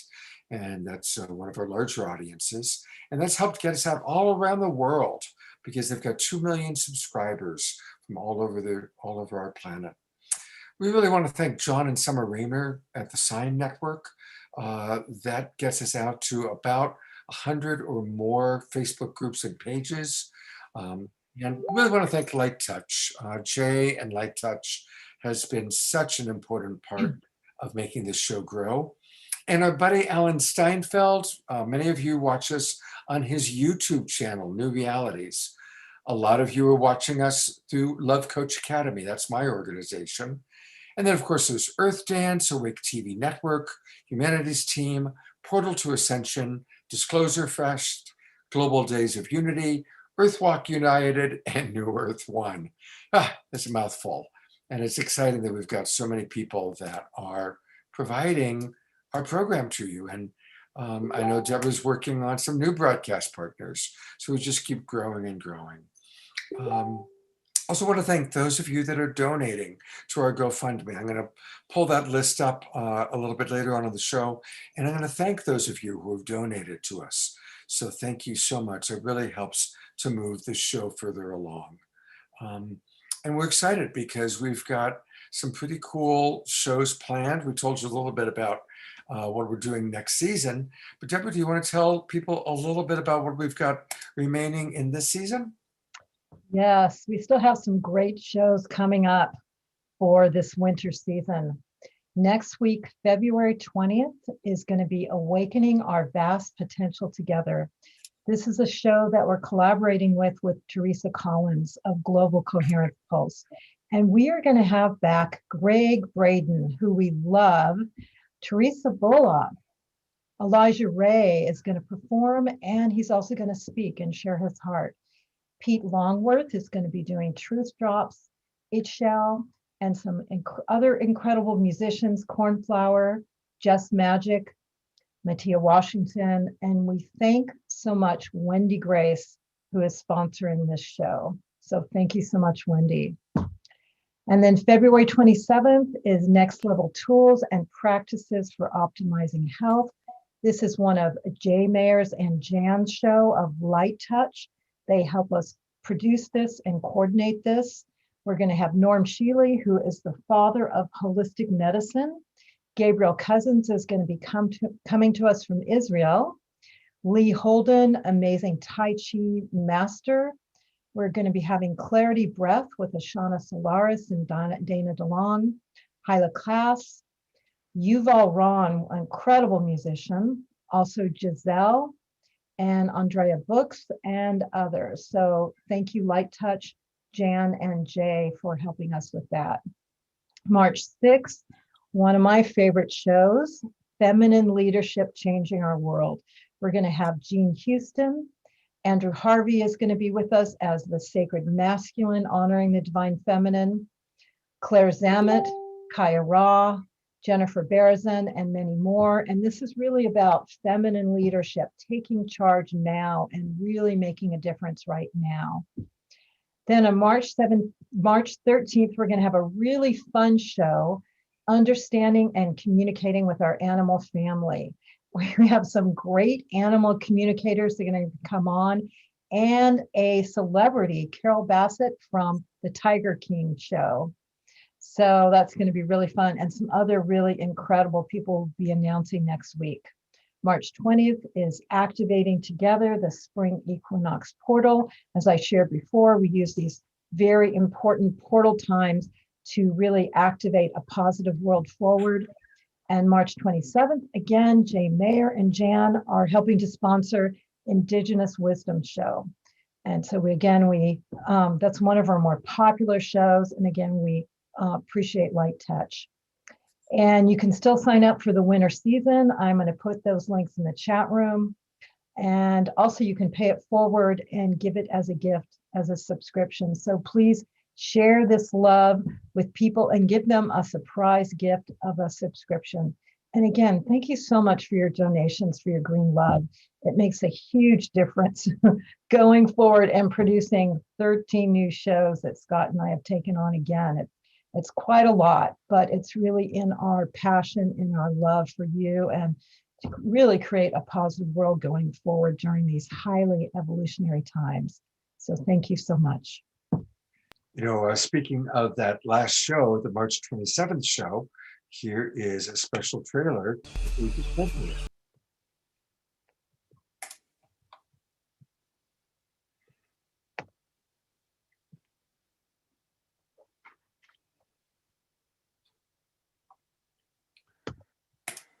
So that's going to be really special. You know, our Indigenous Elders shows, we did one a couple of weeks ago, and it was very, very, we're still getting comments, people talk about how they were just blown away by the wisdom of the elders.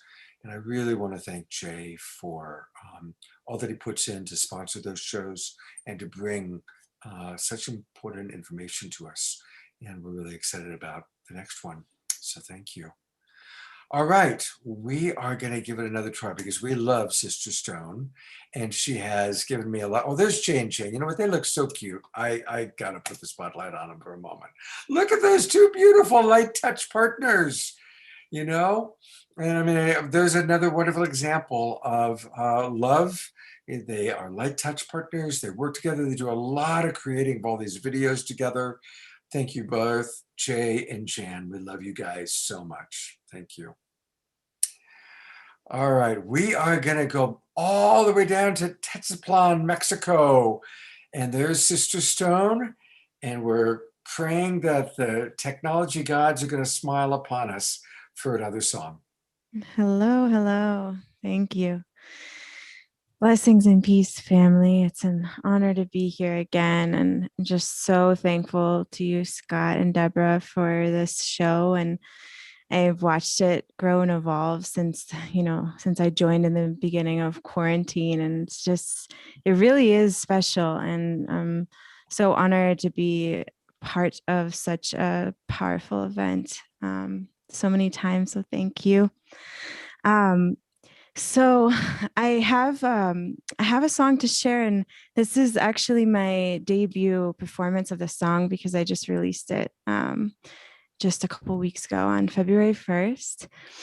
And what's interesting about this song is that it is actually coming from a lens of what happens with what we do with pain and heartbreak, you know? And so I know for a lot of people, this time of Valentine's Day can feel a little tender for some folks. And, you know, it can bring up emotions that are painful, and, you know, those who might be alone, and, you know, all of that, and all that we've endured, you know, through the heartbreaks and the losses, and, you know, what the deeper we love, the more grief we might feel, but that also shows us how deep we love, right? And so, you know, for me, this song that I'm sharing is about what we do with the pain and how we allow it to transform us into deeper strength, love, and wisdom, and how we allow it to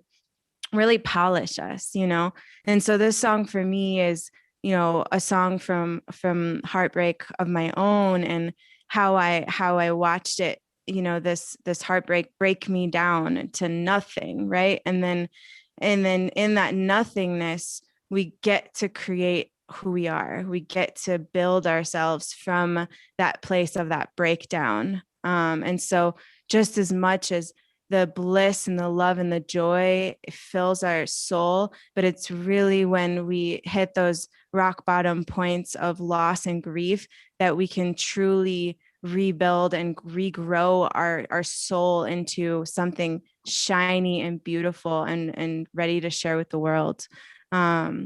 So my name's Sister Stone. I'm honored to be here again, and I hope you will dance and groove with me. You can listen to this song on all major streaming platforms. So here it goes.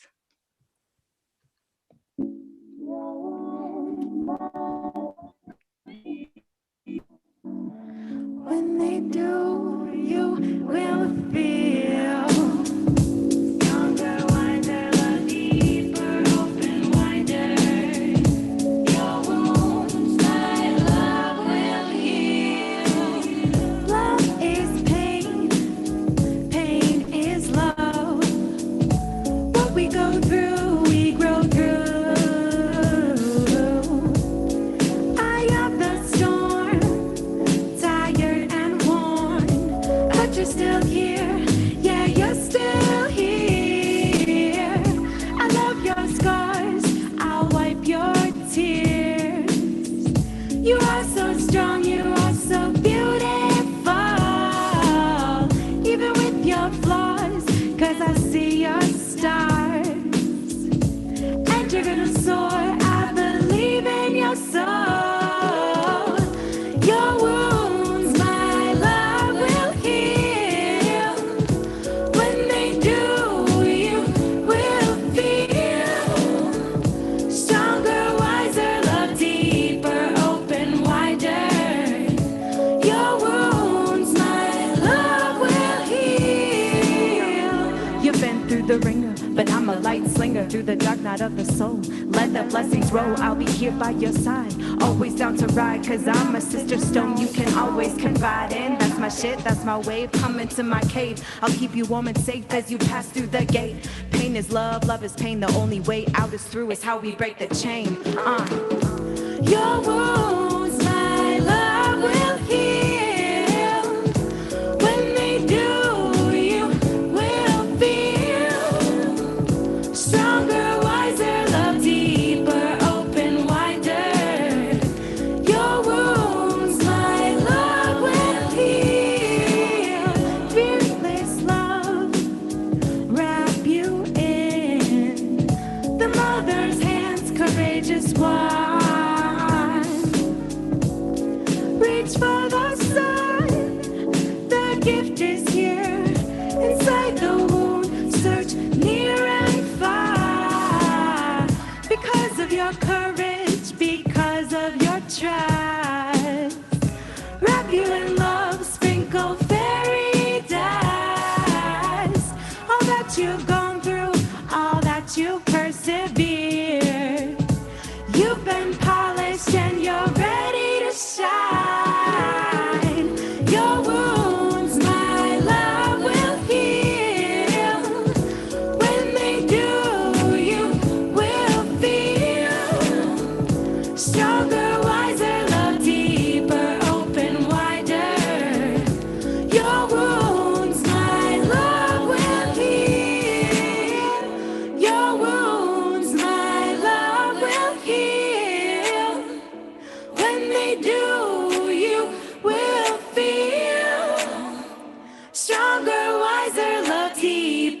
open wider. Your wounds, my love will heal. Oh, Thank you. hey, the technology god smiled upon us, Sister Stone. Yay. Yeah, that was beautiful. Thank Really you. beautiful. So, I've got your promotional postcard here. What's the best way for people to be in touch with you? Yeah, so very active on Instagram, Sister Stone Music, also my website, sister-stone.com, and of course on Spotify. Follow me there. You can also, if you use other streaming platforms, you can find my music on all other major platforms. And I'm releasing a new music video this week as well for this song, so stay tuned for that. And also, if you like this music and you know others who would just like groove to it, all the rest of my music's just really about deeply connecting to the earth, our bodies, and being in right and reciprocal relationship with all of our relations. And it's super funky and groovy and dancey. So yeah, share it wide so we can get these messages out there. Thank you. Just loving how that message of that song so correlates with what Margot was saying. And you're the youngest member of our person on the show tonight. She's, of course, the eldest. And yet you both, in your own unique ways, were talking about working with pain, that love and pain go together, and that, not that one is good and one is bad. And I just really love that juxtaposition between you and Margot and that theme. Thank you so much. Yeah, thank you. Thank you for having me. Well, we have a wonderful presenter. It's her first time, and to tell us all about her, here's Debra. Thank you, Scott. I'm so happy now to present Brenda Wade. She's a sought-after keynote speaker, trainer, best-selling author of 4 books on love. Dr. Oz describes her as one of the most renowned psychologists in America, and she reaches millions as the relationship expert on his show. And she has her own show. She's the host of Modern Love Radio. And she has made her life and her passion all about love. So we're so happy to have her on the show tonight. Hello, Brenda. Hello, Debra, and thank you so much for the invitation. I'm very honored. Thank you, Scott. Scott has been holding my hand and helping me get everything organized, and he is such a smooth master of ceremonies, as are you, Debra. So everybody, I'm so moved by the music, but I just want you to take a moment and feel the energy that's been generated. The energy is at such a high frequency right now, and that's all of us opening our hearts. It's all of us focusing on love. It's all of us thinking about love, feeling love. And we've created what I call, and you all know about this, the mastermind effect, where all of our minds multiplied together are not a linear multiplication. This is exponential multiplication of power. And Margot Anand, oh my God, I just worship the ground she walks on. Her book was completely transformational in my life and my work also. So before I start to share a few thoughts that I have to first confess a little bit about my background. I did not start out as a clinician or a spiritual teacher. I started out in the primate lab doing hardcore research at the University of Washington Medical School on prematurely born macaque monkeys. And we wanted to discover how premature babies could learn to see and to come up with interventions for those babies. So with that science background, if I leak a little science onto you, I want you to be prepared for that, because sometimes I just can't help it. It's in there. And science is important to me because guess what? Science meets what we call psychology and fuses with spirituality. And the more deeply we understand how our brains work and how they're activated, and why meditation is medicine, and why when we were doing the EFT, that does activate channels in the body that help us to shift. Now, the starting point for me is, of course, growing up, actually an article I wrote in the Daily Word, those of you who follow that little magazine I told a little bit about my story growing up as a little Black girl in San Francisco and being in line. And even as I talk about it, I still feel some of the sadness about this. We had to line up and we were all supposed to hold hands, have a partner.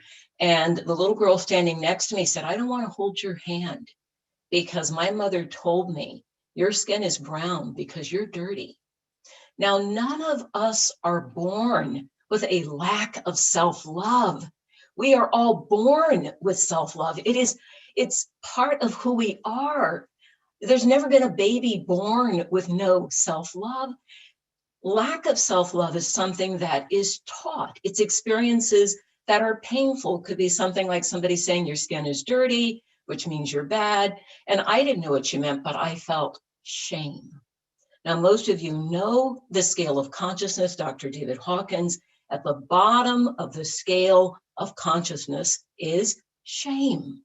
And I don't know anyone who hasn't had an experience of shame. Somewhere along the line, whether it was your gender, whether it was your sexuality, whether it was the color of your skin, whether it's where you lived, or whether you were somebody of a different language group or First Nations or no nation, or you live on the street, whatever it is, we have all felt shamed. And this creates a pattern in the brain, and you all know your brain is a programmable tool. And just as it can be programmed by shame, pain, lack of love, parents projecting their wounds or their shame onto us, which my parents did, because I just found this out recently, guys. My dad grew up 50 miles from the KKK. Just found it out. And I always wondered why. There was just, and of course I understood racism played a part, but there was more. My father would just resist going back to the place where he'd grown up. And it became very clear to me after, the 50 miles away, the KKK. So all of these things imprint, and they imprint deeply. So the question that we're holding, that I'm holding, is how? How do we activate the mastermind with the tools that help us to truly transform? So there are three things, and one of the models I teach in my mastermind trainings and all the things I do is the 12 powers of the heart. And we're only going to focus on 4 of those powers tonight. The most important power that we're going to activate together is courage, because it does take courage to face the wounds, to face the places where we've been hurt, face the places where we've learned to deny our own power, our own worthiness, our own sexuality, whatever it is. Each one of us has had that wound, because guess what? That's why we came here. We came here to get the wound and go into the contraction that the wound creates.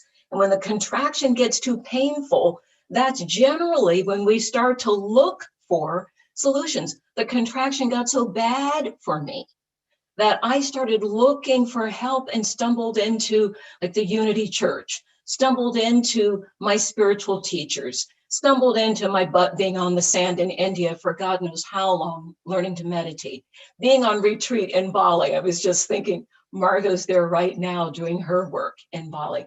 Whatever it took, I just knew I had to activate, get out of contracting into expanding so I could feel like a whole being. So courage is the first step. Courage to face the pain, not look away, not try to pretend it's not there, not try to numb it out in some way, but head on what happened, what did they say, what did they do? And I made up something, I call it the big 5. Our beliefs, thoughts, words, feelings, actions. Those get coded by the pain. So what do we need to do? Recode the big 5. So how do we activate? From courage, we must get to a place we can activate forgiveness, one of the great powers of the heart. And what does it mean? Listen to the word, forgive. We are here for giving. Most of us are really good at receiving. Some of us not so much. That was hard for me. But once I learned to receive, I had to get into balance. because of all the shame and pain I grew up with, I was a much better giver. Some of you can relate. It's called codependence, people. I was totally codependent, okay? But I had to learn to balance, give and receive, give and receive, give and receive. So very important to get to forgiveness, because it's from forgiveness we get to balance. So courage to forgiveness. Now, many of us are much better at criticizing ourselves or criticizing the system or criticizing somebody else, better at that than we are at compassion, which is our third heart power. Now we're going to put these together and activate them in just a moment. So if you notice that even though you're a deeply, profoundly aware spiritual person, as we all are, because you wouldn't be here if you weren't a member of this amazing tribe that Scott and Debra has collected from all over the planet, but we're here to continue to do the work. We're here. So we do need our forgiveness. We do need compassion. We do need to activate this last heart power. I wonder if anybody can guess what this one is. The one that's the icing on the cake. We want to get to love. We want to get to love itself. So what is love? Most of us think, oh, I love you, it's a feeling. No, it's not. Love is in action. And if we put it into action, put the energy into action, then everything we need to heal, what needs to be healed on the planet, is possible. So I want to invite you into a very brief meditation with me. This is going to take all of like 75 seconds. I'm going to ask you to go back to a little EFT, tap your heart. And as you breathe in, we're going to turn this into just a little moment of I am courage in action. If you say that with me, I am courage in action. One more time. I am courage in action. I choose to forgive myself. I choose to forgive myself. Tap it in. I choose to forgive myself. Now flip it. I choose to forgive those who have hurt me. I choose to forgive those who have hurt me. I choose forgiveness when in doubt. I choose compassion to see with eyes of love. I choose compassion to see with eyes of love. Keep it going one more time. I choose compassion to see with eyes of love. And finally, both hands together at your heart. Your heart's activated now. I choose to love with my whole being. I choose to love with my whole being. I choose to put love into action, because service is love in action.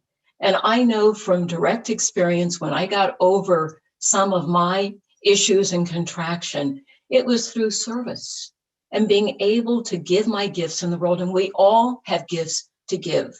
We all have gifts to give. Please make no mistake about this. Every one of us has one of the 12 geniuses, because they're all connected to heart power. So the thing I want to leave you with is, we know meditation is action, because meditation activates all the pathways in the brain, in the endocrine system, in the heart, and it brings us to a place. But what I'm going to ask you to meditate on, and we're not going to do it right now. I want you to go do it on your own, because I want to be respectful of the time. And Scott, how am I doing? Am I staying right on time? You're fantastic. Okay, this is the last thing. Please choose a way that you can be of service. Doing the work internally to activate self-love comes alive when we allow ourselves to be of service. We cannot heal what has happened to the earth without service. We cannot heal Indigenous communities unless we're of service. We cannot heal the insidious, just absolutely from top to bottom impact of racism or sexism unless we go do something about it. So I invite you to put self-love into action out there and in here. And thank you, Scott. Thank you, Debra. Thank you, everybody. Blessings.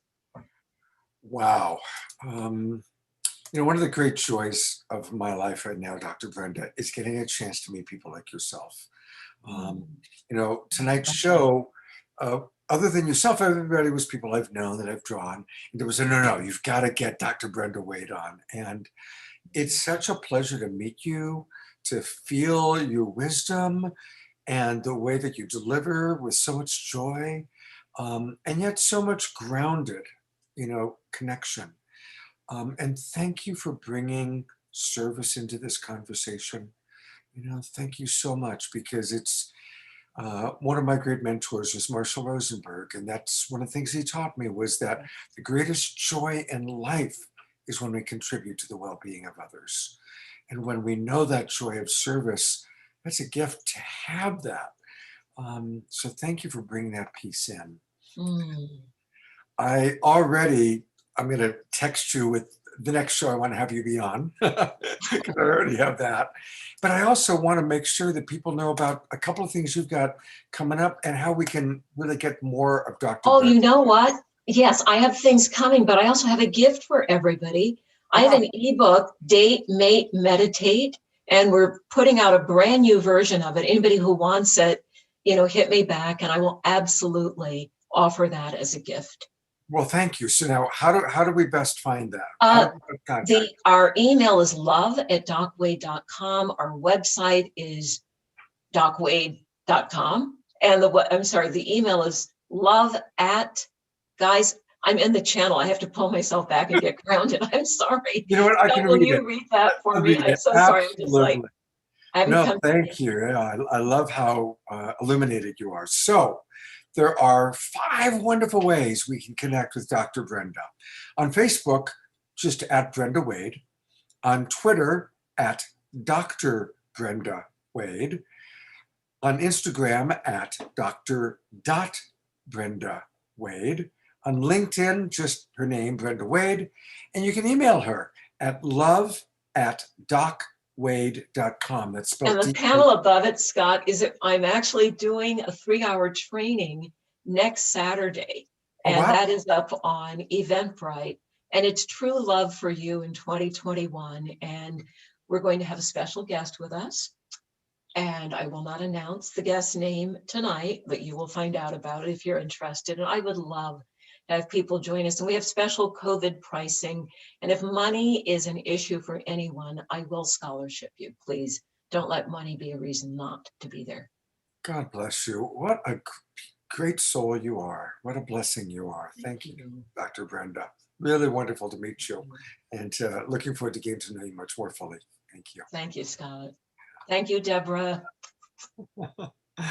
All right, here we go.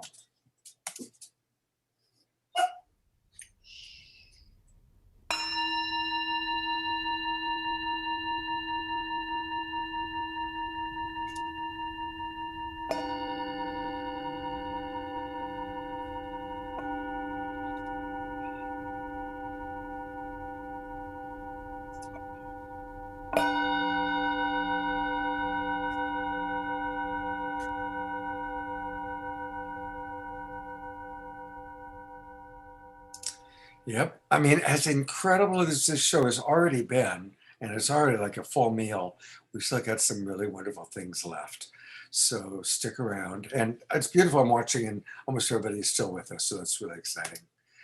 I get to introduce Dawn Light. And Dawn is somebody I've gotten to know over the last year. And she is a bright light. Now, she and her partner, Trish, run the Self-Love Show.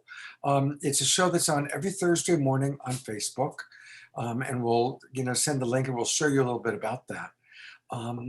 In getting to know Dawn, what I really appreciate is she's a very well-balanced woman. I'm going to put the complete spotlight on you as I kind of embarrass you with a little bit of talking about you.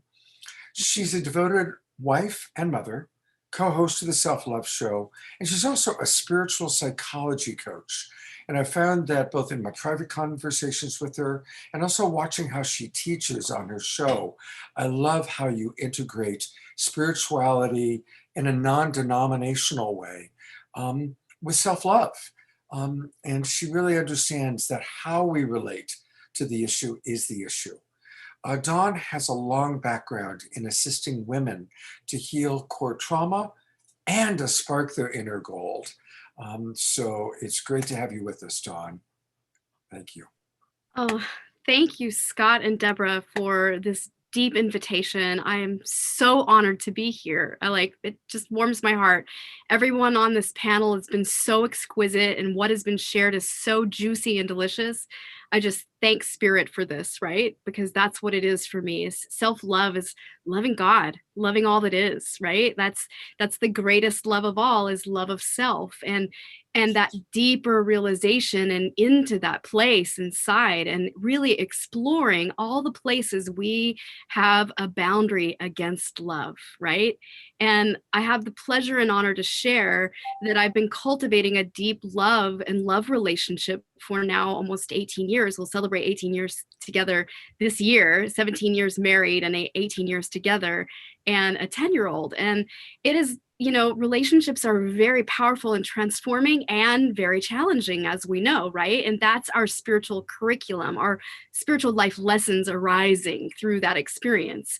And I just feel so honored because I stand here now at this point in my life through healing a very deep curriculum around child abuse. And at first, all those triggers used to arise in all my relationships. And in fact, I had to become celibate and renounce it all to arrive at the place to allow sacred love and soulmate love into my life. It's been a journey. And I can say honestly that self-love and cultivating self-love by calling in the authentic self, the inner counselor inside, to assist anytime that anything that's disturbing your peace arises, it's an opportunity for your spiritual awakening. And what is that? And become curious to what is that there, that pain that I feel?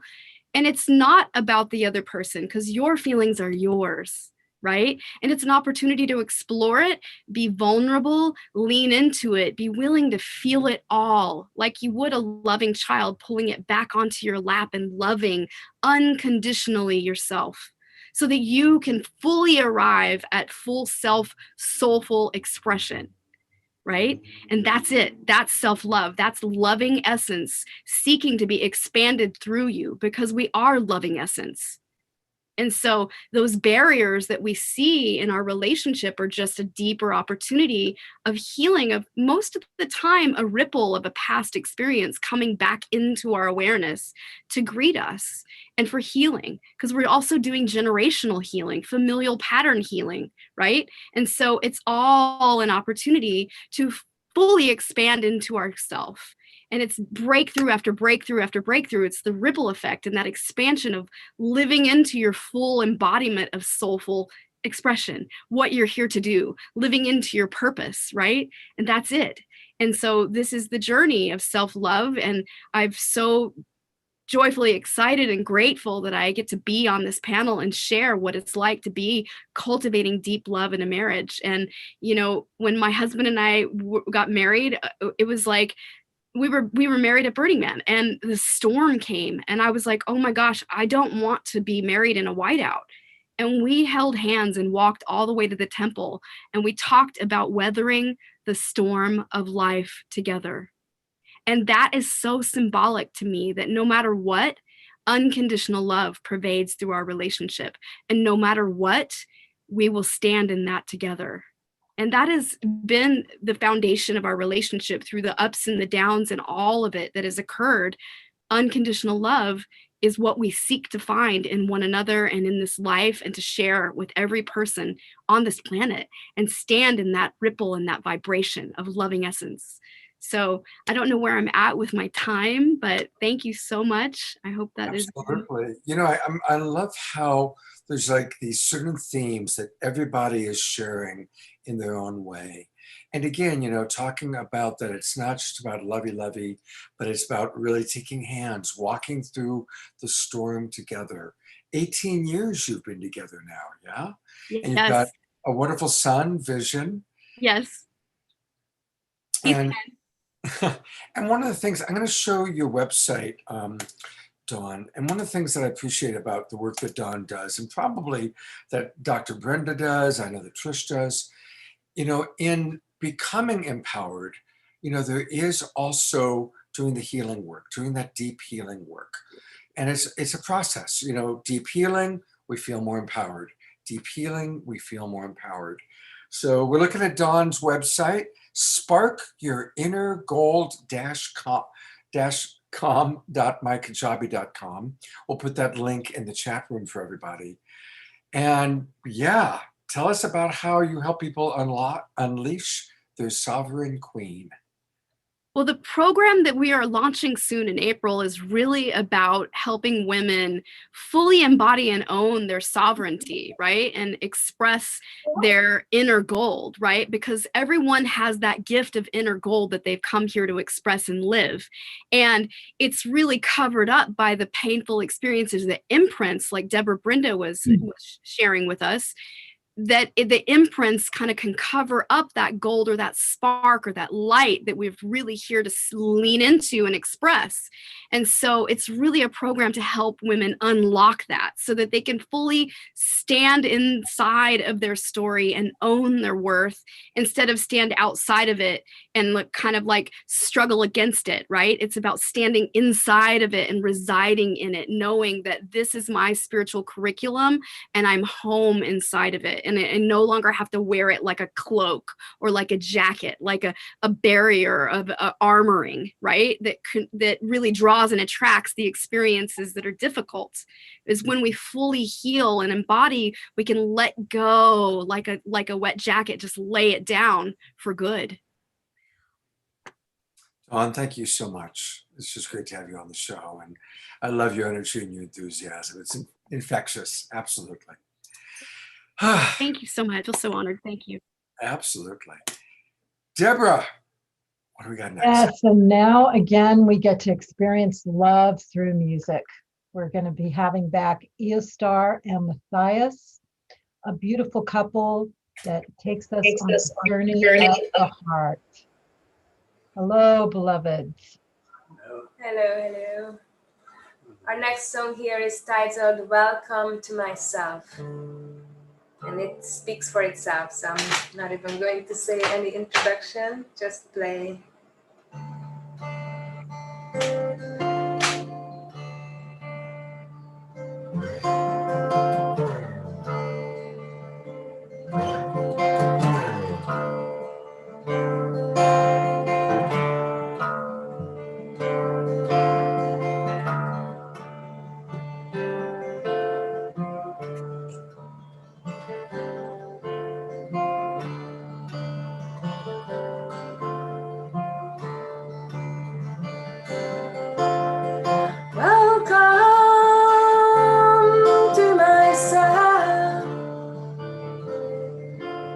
I've been away for so long I can't tell.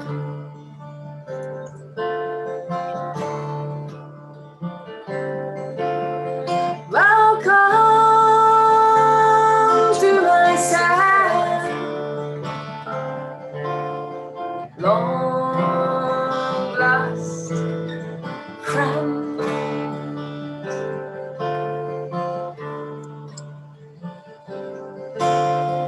Been away so long without you, my fears kept me from you. I ask you from beyond the ether to rekindle this glowing ember with your steady flow of love.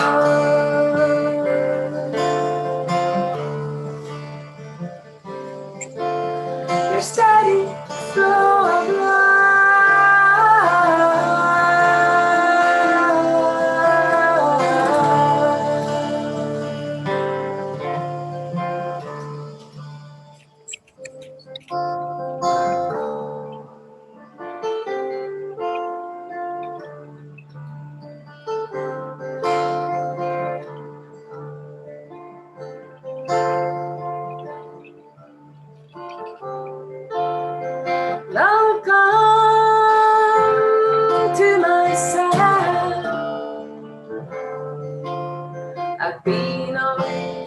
for so long I can't tell.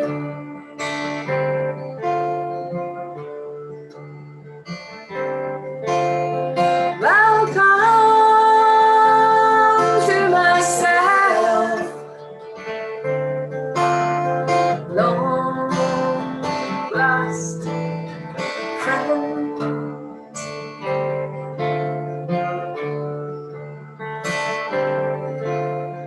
Lost in a world of many mirrors, I need to find a way to freedom. So many doors, but there's just one key, one spell that opens an ancient red seal. It's your steady flow of love.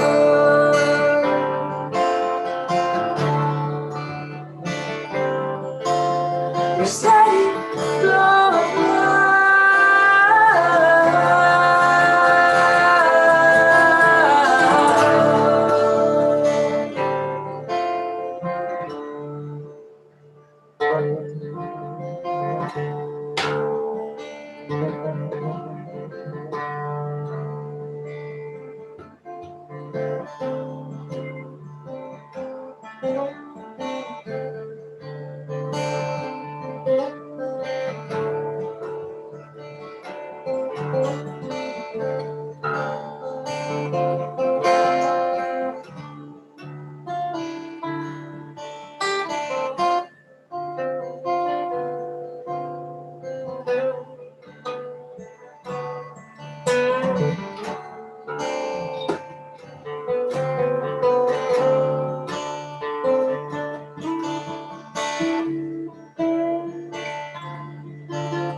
so long I can't tell.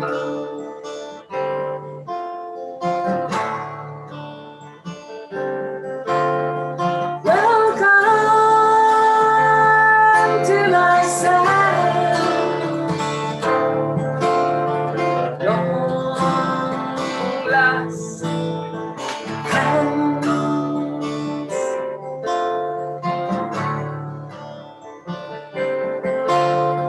Keep me going in your direction, seed to flower in full expansion. Spring has kissed away the seabird, beckoning me to remember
guys so much. Scott and Debra, thank you so much for having us again, and especially on this special Valentine's evening to share with everybody this cyber love, sending it out to the world during these times. You know that we can love each other in whatever way we can, in whatever situation is upon us. So I really just thank you guys and honor you for really just continuing to put the love out there and serving up the best given the circumstances that we have. So Thank you. Thank you. I appreciate you two so much. And guess what? I had mentioned about how they do house concerts. Hint, hint, hint, hint. Wow. Thank you so much. They texted me and they are going to do a house concert tonight after our show. So I'm going to be there. I've put into the chat box how to find it. You go to facebook.com/eostar.camila. If that's hard for you to remember, especially those of you watching on Facebook, I will share it out on my Facebook page. So go to the Facebook page if you can, but if that doesn't work out, go to my Facebook page because I'll be sharing it out. And again, one more time, I just want to bring up your promotional postcard here and remind people that you can learn a lot more about them by going to facebook.com/web-of-one or go to the website. And the website is eostarandmatthias.com. And just tell people briefly what they can expect in the house concert tonight. Oh, we're just going to be spontaneous, and we'll play, you know, as many songs as we feel, basically. And we'll take requests and love songs, Plus, of we'll course. share 2 new songs, which is always special. 2 brand new songs, actually. Brand new songs. Wow. All right. Eostar is definitely a very prolific songwriter, and so I love to play with her, and she always busts out new songs. So you'll hear some new songs tonight. Well, what a blessing. Really excited about that. And again, if you want to go to learn more about them, this is the Facebook page, by the way, that the concert's going to be on, Eostar Kamala. And then to learn more about what they offer, their website, there's a whole lot of Eostar and Kamala going on here, is eostarandmatthias.com. And they've got a new album out, Illuminate. Obviously, the music is such a beautiful, you know, that guitar solo that the 2 of you did, you know, it's obvious your vocal harmonies, but the intricacy of how your 2 guitars interwove, that really touched me just now. I was like, wow, I got a real rush on that. Soloist. Well, it's chemistry.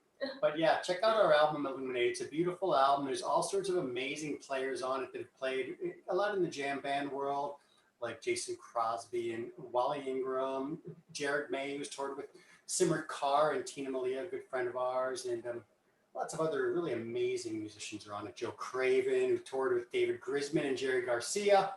So check it out. It's all with Eostar's beautiful songwriting, and it's for free on our website. There you go, everybody, eostarandmatthias.com. And I'll see you guys at your house concert at the end of the show. Debra, thank you so much. All right, I want to thank those people who have donated to us. You know, most of you have done it anonymously tonight. So thank you, Mr. and Mrs. Anonymous, and all of your anonymous children. So thank you to all of you who did it anonymously. But I also want to thank some of our regulars that I've noticed that have been donating on a regular basis. Terry Russo, thank you. Iona Marshall, Sam Sparrow, hey buddy, thank you. Sarah Sillers, Natalie Liliku, Lynn Muramaru, Carol Lazar, Kimberly Shins, Suzanne Marie, whole lot of anonymous people. Janice Hall, Jojo Harmon, Joanne Brem, Lynette, Monica Hart, Ayana Ayala, John Martin, my dog. Thank you, everybody, for your incredibly generous donations. We really appreciate that. And, you know, really, truly, there's so much gratitude that we have, a lot of gratitude.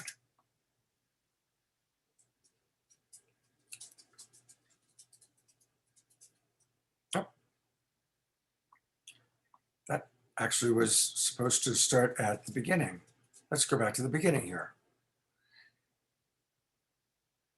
Yeah, brought to you by the Global Peace Tribe. That's us. And definitely thank you very much, Jay Mayer. That was a short one that he gave me. I hadn't previewed it before. So Jay sends me these wonderful videos. It's like I get to insert them at different times. I now get to introduce one of my favorite human beings on the planet. I'm very blessed to, and I'm lucky, teach with her. I get to share an online show with her every Friday night called Straight Talk. And if you haven't come and watched Straight Talk, please come and check it out. Every Friday night, Trish and I are talking with interesting people, and our topics really vary. Last night, we had Mark Sims and Grant Cameron talking about star family communication. We do Black Lives Matter. We do death and dying. We do love, sex, relationships, all those things. So definitely come see our show. But now I want to just put the focus on Trish. First off, congratulations. She just got her certificate as a sexologist, clinical sexologist. Oh, wait, hold on. You can't say that. Oh, I can't? That's not accurate? A sexologist is one who is a therapist with an emphasis on sex. Just saying. Oh, okay. I gotta memorize these things. I gotta learn it. And Trish has this incredible, she's, as you can tell, she's pure love, big heart, and she cares so deeply about people. And she's a brilliant coach.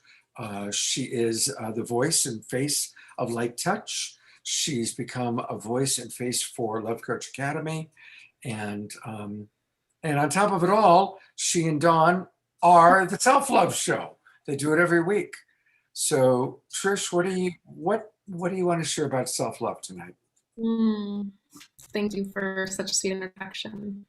So hi, everyone. Good evening.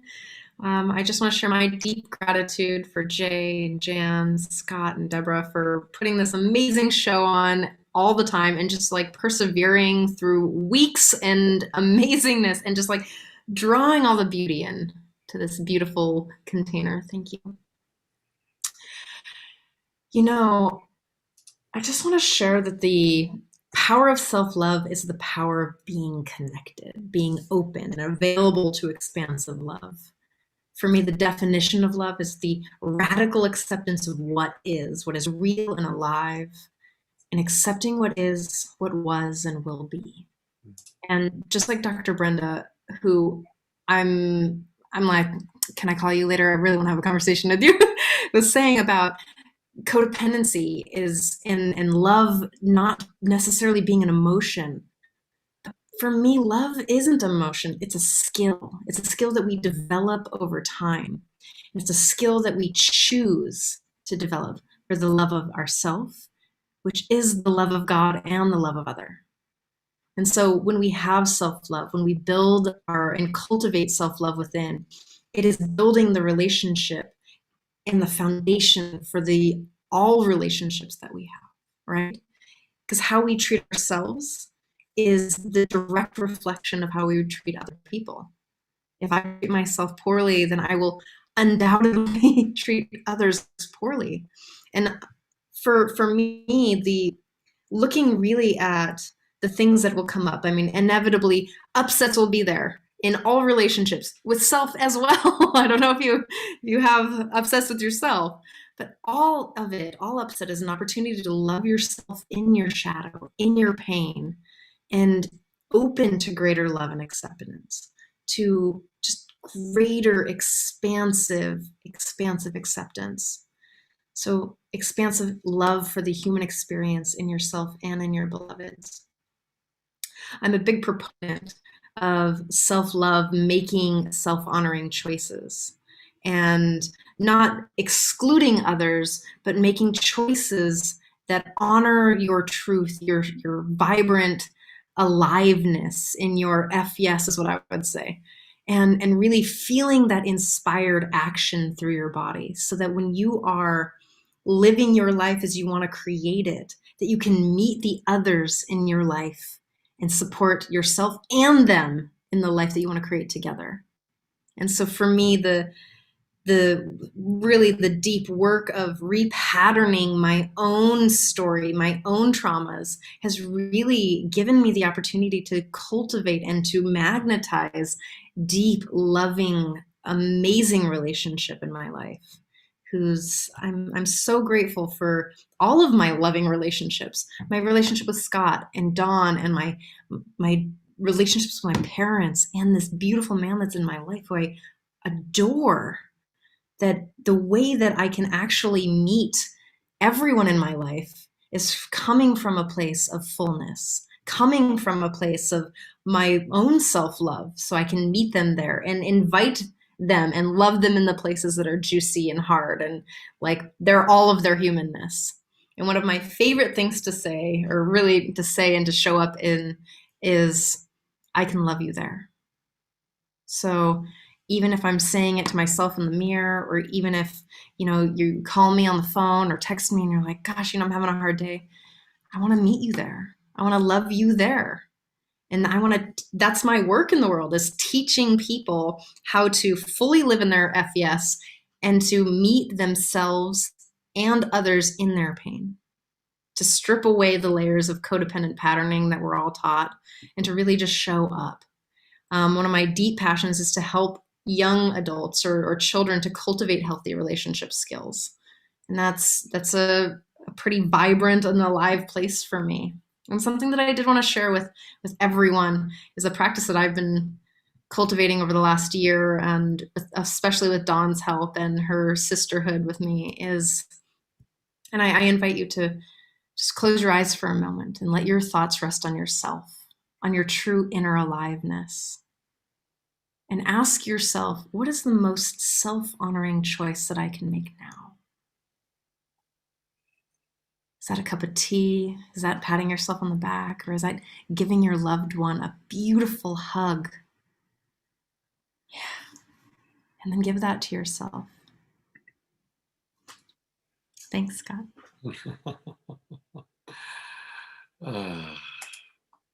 Thank you so much, Trish. And I want to say, it's true. Trish is a true friend, definitely somebody who lives it the way we're hearing right now. And I do want to share a little bit more about how you can get more Trish in your life.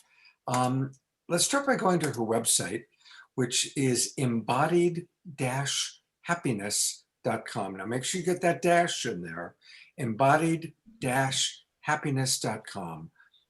And, she gets it. The path to radical self-acceptance starts here. And you guys, that is self-love. Self-love at the highest level is radical self-acceptance.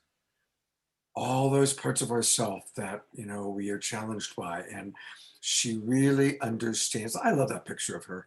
She really understands that. Isn't that just the coolest picture?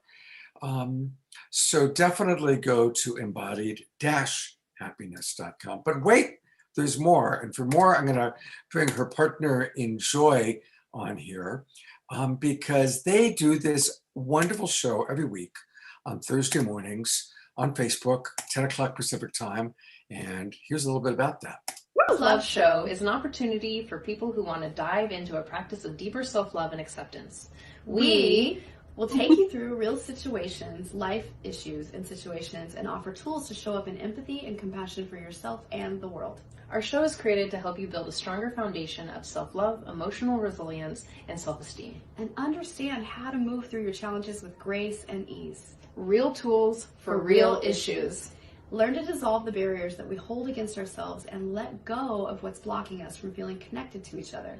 In all relationships, including friends, sisters, brothers, mothers, fathers, and all love partnerships. And it starts with you. Fully embody your soul's essence with a deeper self-love. A practice of radical self-acceptance. Self-Love Show is... So it's one of those things, rotates. You guys, that was great. That's great. It's so cute. It is. It's pretty doggone adorable.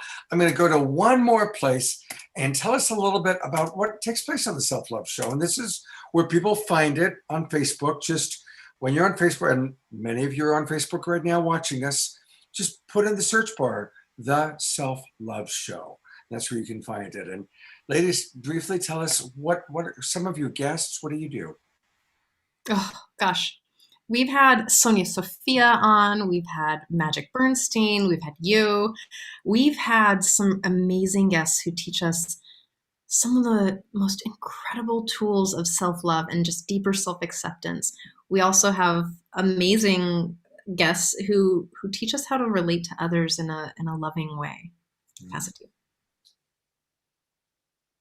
Dawn, you're muted. We also have had a beautiful opportunity to share deeply our own spiritual tools also. And that's been a really huge gift. So it's been a wide array of very deep, intimate conversations around all the different things that it can arise in life, right? Real life circumstances that have been very challenging for people. And it's like we not only integrate the actual real experience of what that's been for people and how to hold that, but also how can you show up in deeper self-love for what is occurring in your life and learn to transform what that deeper spiritual curriculum that's arising inside of you through the experience and how to transform it and how to hold in the loving for yourself and others, no matter what's going on, no matter what the outer circumstance is, that self-love is the answer. Mm-hmm. That you can always find the answers within. Thank you. Thank you, Self-Love Show. And also remember, light touch is a wonderful way of doing self-love. I'm going to quickly add to the screen. We don't have time to chat with her. They are the light touch couple, Jan and Jay, who created Light Touch and run it. And Trish, has been very involved with it. So thank you for light touch. Thank you for self-love. And it's time for magic. So I'm turning it over to Debra. Yes, we get to bring Paul Draper back and experience some passion of magic of love. So Paul Draper, what do you have for us now? Hello! Thank you for having me back on. Yeah, you can see it's a little darker in my house. That's going to make sense in just a minute. So a piece that I rarely share is that I used to be a professor of anthropology and taught social science at the University of Nevada, Las Vegas. Just a few months ago, I taught a class at Tulane University online on the psychology of positivity. And some of the core elements of the psychology of positivity, that new emerging field in the social science world, is the core tenets. Many of them we've talked about today. We've talked about relationships. We've talked about our emotions. I want to talk about a couple of others very quickly. Now, to do that, I'll turn off the lights here, turn off a couple of more lights. Think back if you ever saw the Disney movie Inside Out with all the emotions and the memories that were little colorful balls. You see these? They didn't used to have these when I was little. They change color. All the different LED balls right there. Some of the other ideas of how in the social science of positive psychology that we stay happy is through having focused interest, having activities that we are engaged with, and having things where we are achieving new ideas.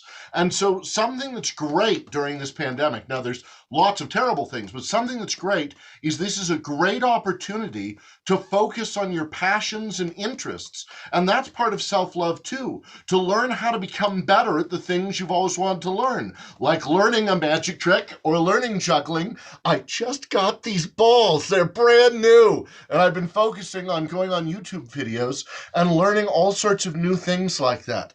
Because a big part of love is loving ourselves in that way, and loving ourselves by finding things to be engaged with in the world and finding new ways to achieve. There's an ancient proverb that says a wise man is one who sees inside of a tiny itty bitty little seed, sees a full-grown tree. The acorn doesn't despair because it's not a full-grown tree, it's an acorn. Perfect in its possibilities. It has the ability to become anything, to become enormous, to grow beyond the lifetimes of anything else around it. And so do we. We have the ability to grow and shape and change and have an impact on those around us in the world far beyond our own lives right here. And so when we look out at the world and we see scary walls, Look at that scary wall. It's too high to climb over. It's too far to go around. It's too deep to dig underneath.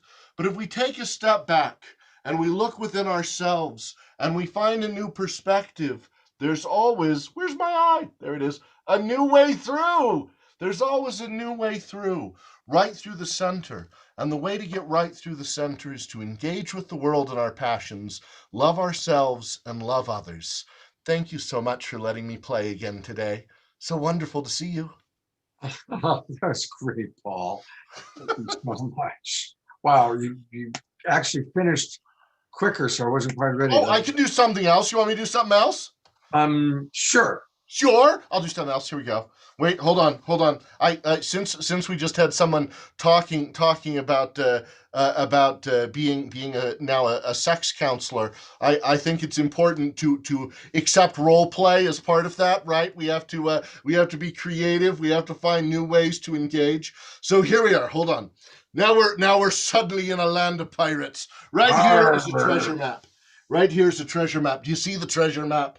All that treasure, and X marks the spot. Now, one of the things with a treasure map is you have to go to the place to bury your treasure. But sometimes we can bury the treasure right here where we are, here and today. Take the pirate gemstones right there. And we can take that and we can find all the treasure in the world and all the things we're learning about, and we can incorporate it into ourselves. So it's all hidden within us. And that way, all the new ideas we learn, all the books we read, all the treasure that we dedicate ourselves to, anytime we need it, we can reach back into our core to find those bits of treasure that are our memories, are our truths, and are our beauty. And we can share it. Where is that heart treasure? We can share it with others. Oh, thanks for letting me play. I am so glad I asked you to do something else. That was fantastic. Yay! Yay! I'm doing so many of these virtual shows. I am surrounded by 2 hours worth of magic. So just because everyone else is donating, I want you to know too, though I charge for corporate shows and for kids' birthday parties and all of that at pauldraper.com, if you have a Title I school with kids below the poverty line, a homeless shelter, a woman's shelter, a children's hospital, people that are getting chemotherapy, and you want to donate my show to them, I do it for free. So I give away a free show every single day since March 20th to people in need. And so that's available too. Paul, you're a gem, an absolute gem. God bless you. And hey, everybody, remember you can find Paul Draper. Book him for your corporate event. Look, we're all doing these Zoom things. Get him on. Put him on with your kids, birthday parties. Just go to pauldraper.com. Pauldraper.com. We're absolutely blessed to have Paul available. You know, usually he's not, but with the pandemic, you know, it's a time that we get to have access to people like Paul that we don't normally access. Thank you so much, Paul. You rock. You absolutely rock. Oh my gosh. All right. Where are we? We are at Global Peace Tribe announcements. So I'm going to bring back my partner, Debra, who is going to share with us a couple of announcements. So this is Global Peace Tribe Recommends, and what we do is bring you some of the incredible virtual conferences and resources that are now available during these times. So what I want to share with you is next week, the Conscious Life Expo is going to be doing a virtual conference. Now, this is Conscious Life Expo that's taking place in LA for 19 years. This is their 19th annual. I've gone every single year. It's truly my favorite conference of the world of high level spiritual, metaphysical, personal growth. And of course, they couldn't take place this year. It's usually at the Airport Hilton, right near the airport. So they have taken it online, and it's going to be a 3-day virtual event. It will have a futuristic custom 3D virtual exhibit and a multi-channeled live stream conference. And they are going to have some of their prominent speakers come and be with them on this 3-day event. You will see Stephen Greer, Linda Moulton Howe, who we had last week, who was extremely popular, Bashar through Darryl Anka, Deborah King, Maureen St. Germain, Kimberly Meredith, Billy Carson, William Henry, James Redfield, Whitley Streiber, who we had again last year, Richard Dolan, and many, many others. So you can join. It's not very expensive, and maybe you've never attended before because you live in some other side of the world. Well, now you can come and benefit from all these incredible speakers. I'm going to be posting the link in the chat room, and with everything we announce on Global Peace Tribe Recommends, we put it in our email that we send out with the replay for this show that you'll get on Monday. So you'll get all the information. So it's the Conscious Life Expo, Friday, Saturday, and Sunday coming up, the 20th, the 21st, the 19th, 20th, and 21st, all day virtual expo. So please check it out. One of my favorite conferences in the world. And also I want to announce that Global Coherence Pulse, who we are collaborating with next week, does their pulse right before our show, February 20th, between 12 p.m. and 1:15 p.m. And they are going to be featuring Greg Braden. The theme is Human by Design, Awakening the Power of a New Human Story. So Greg Braden, again, one of our more favorite presenters. He's always amazing. He's going to share the discoveries that catapult us beyond the conventional thinking when it comes to creating optimal states of physical, emotional, psychological, and spiritual states of health and well-being. Again, you can join. It's free. I'm going to put the link in the chat box, and it will be in our email. So 2 incredible shows to share with you. And Scott has more. I do. Well, so go to Global Coherence Pulse during the day. And then, of course, make sure you join us that same evening for Saturday Night Live. Just want to again remind you that next week we are partnering with Global Coherence Pulse, and it's going to be a great show with Greg Braden, Elijah Ray, Dr. Teresa Bullard, Jess Magic, Cornflower, one of our favorite musicians, brought to you by Wendy Grace, a lot of other amazing people. So please make sure you join us. So, this has been kind of a Valentine's themed week. And it started on Thursday morning when Trish and Dawn did their self-love show, and they had Sonia Sophia as their guest. And then, of course, tonight is, the whole show is dedicated to self-love. But wait, there's one more big event, and this was all planned. Tomorrow, I always have my Sacred Sunday show, which is on Sunday mornings. Usually it's 10 o'clock in the morning, Pacific time. And so I've invited 3 of my favorite love coaches to join me. And we are going to do a very special free online Valentine's Day show for you. It'll be Trish, who you've seen tonight, Paul Sterling, who you're just about to meet, Jessica Osterday, and myself. And we're going to be sharing tools for how to attract greater love into your life. Now, that includes anybody who's single, how to attract the right partner. We're going to talk about that. For those of you that are in relationship, how to actually have more love in your relationship. And also not just limiting it to romantic love, but how to attract more love in a wide variety of ways. There's so many forms of love, as we heard Margot Anand talking about earlier tonight. So please join us. That's tomorrow. And it's just going to be a really powerful, dynamic show. I'm very, very excited about it. So please join us. You can watch live on Facebook, 10 o'clock in the morning Pacific time, or you can come into our Zoom room, and we probably will take questions from some of the people coming into our Zoom room. So that's going to be pretty cool. The other thing I want to announce is that we are expanding. Saturday Night Live is now beginning to host special events, special workshops. And the first one that we're going to do kind of this nature is with, honestly, now that Ram Dass has passed away, left his body, I got to say my favorite living author who's inspired me the most is Andrew Harvey. And I adore Andrew. You're going to see him later on the show tonight. And we're doing a very special full-day event with Andrew on radical regeneration. Radical regeneration. It's going to be on Sunday, March 14th. And this is one of the reasons why it's really important for you to register, because when we email you the Zoom link with the replay of the show, we also will let you know how you can participate in some of our upcoming events, like what we've got happening with Andrew. And just to tell you a little bit about what we're going to be doing on March 14th with Andrew is Andrew. Here's a 1-minute pre-recorded message that Andrew did with me last week to tell you about his workshop.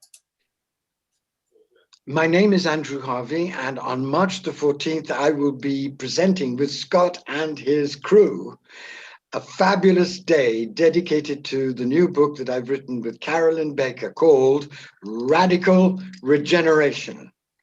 In the morning, for 2 hours, I will lay out the radical vision that is exposed in that book of the great death that's happening in our global dark night and the extraordinary promise of birth that it holds. I believe that the dark night that we are in is the birth canal of a new embodied divine humanity. And I will lay out that belief in precise ways that will both warn you and galvanize you. Then in the afternoon, I will offer the vision that I have of radical intimacy with all things and the challenge to be noble in our time, and offer practices that can sustain both that level of intimacy with all things and strengthen that nobility that leads us forward into becoming sacred activists and birthers and warrior midwives of a new world. He is such an amazing man. That's 1 minute, isn't it?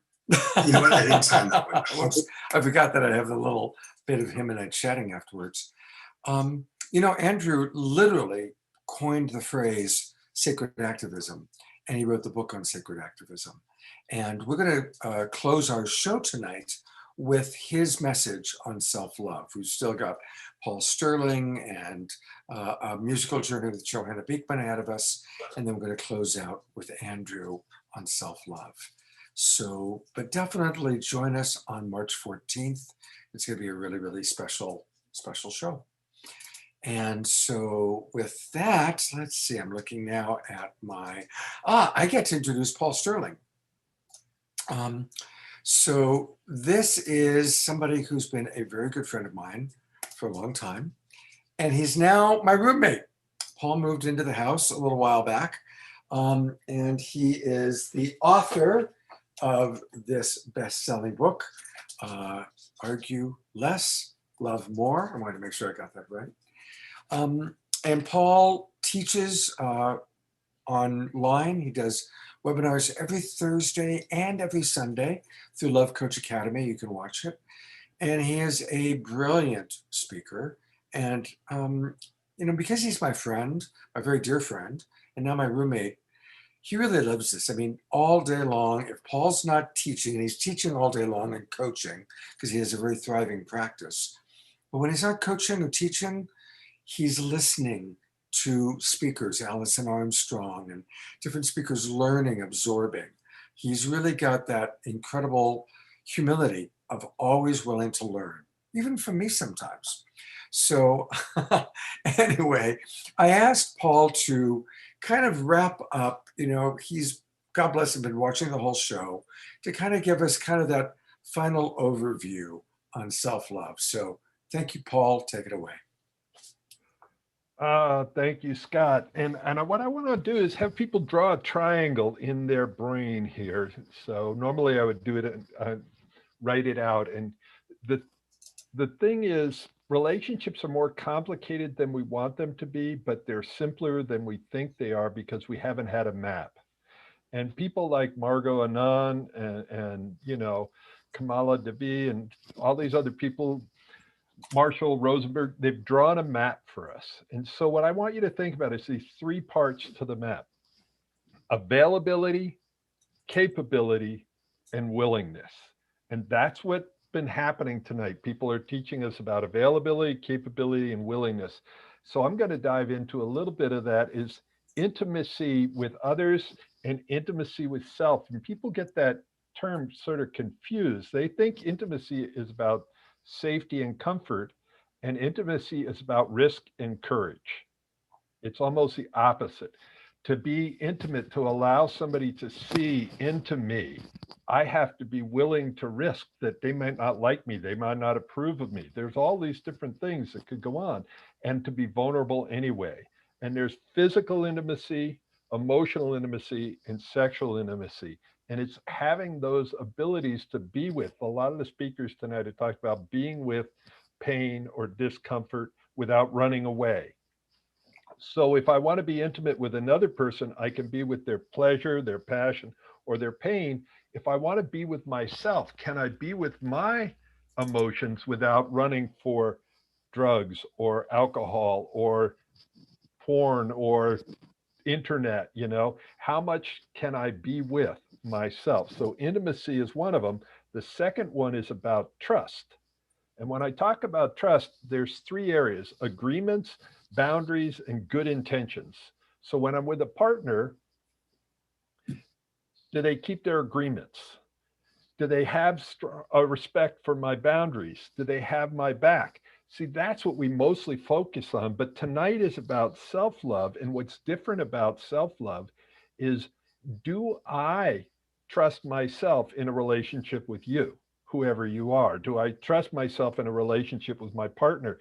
Will I keep my agreements with myself, or do I break my agreements to be with you? Do I disrespect my boundaries to be with you? And do I stop having good intentions? This is where, to me, codependence comes in, is when I've done all of those things. I've broken my agreements with myself. I've stepped over my own boundaries. I haven't kept my good intention to myself.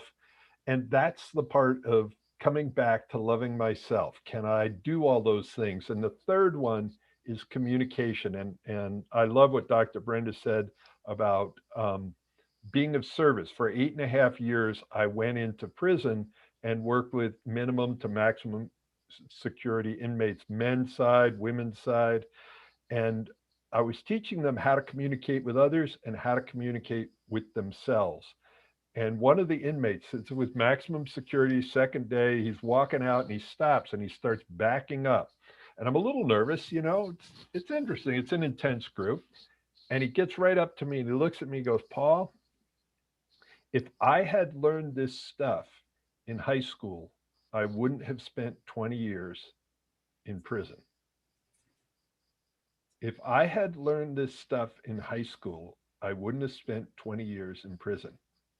And it's the stuff, and like I say that, and it just touches my heart.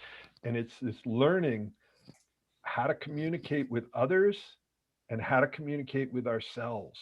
And that's the thing that was so powerful about the work of Dr. Marshall Rosenberg.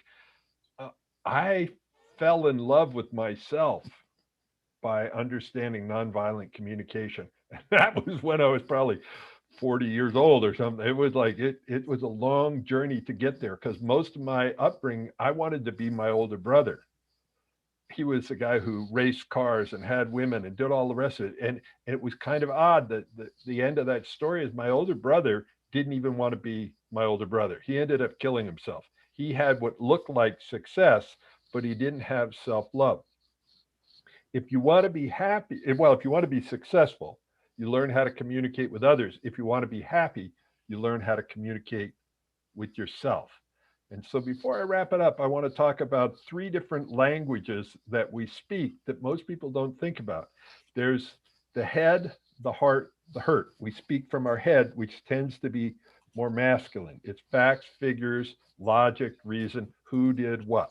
Knowledge is key. Then we speak from the heart. When we speak from the heart, it's all about emotions, feelings, needs, requests. And in this language, vulnerability is key.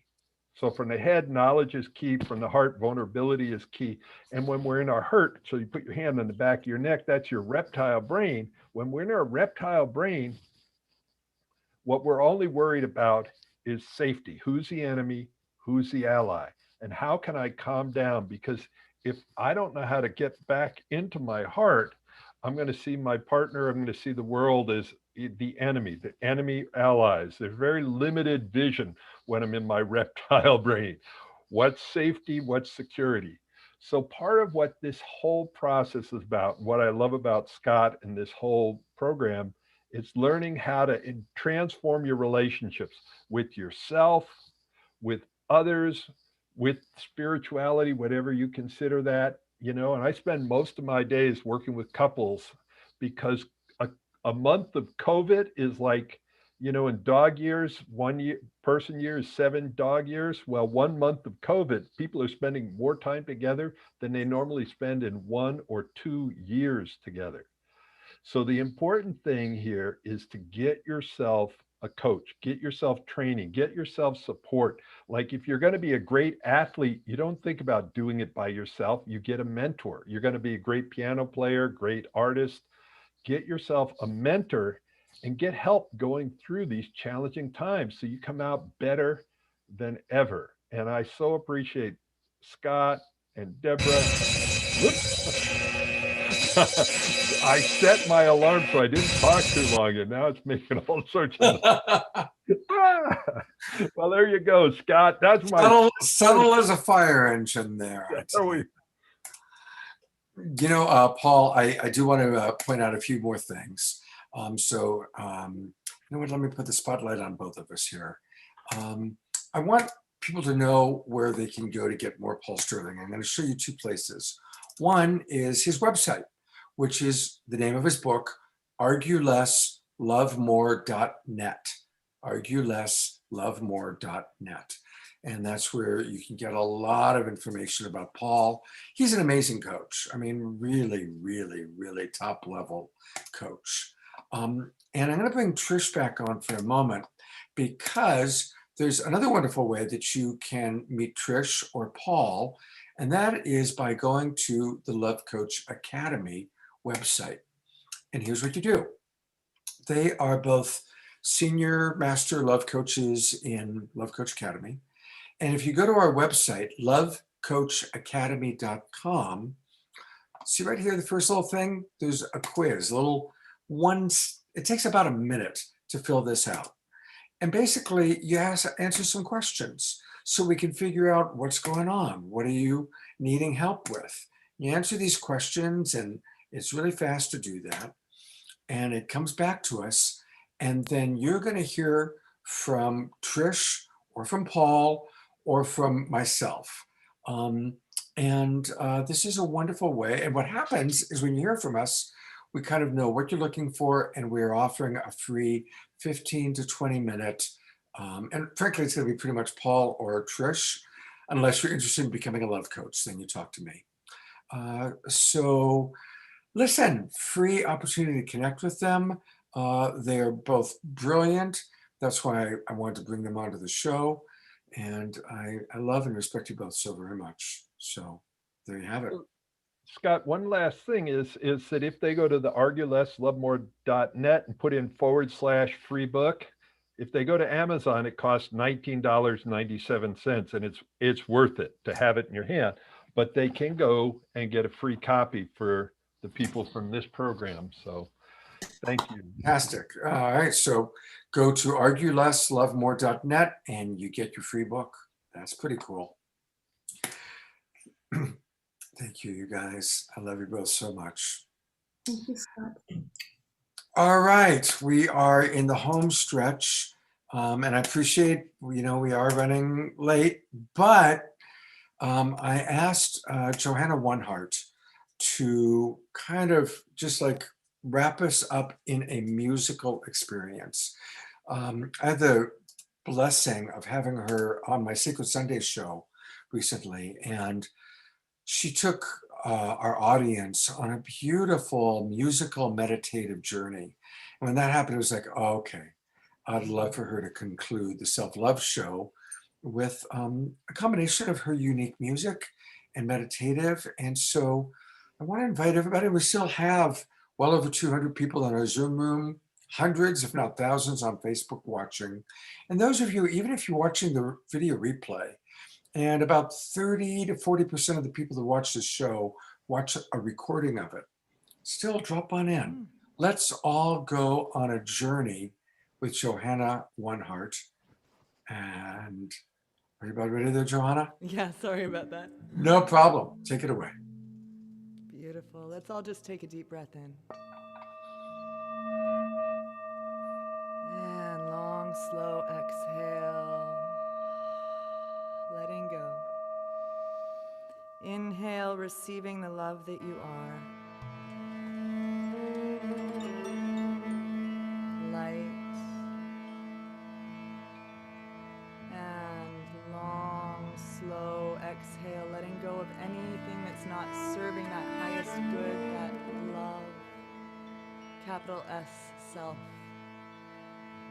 Your spirit guide that lives within.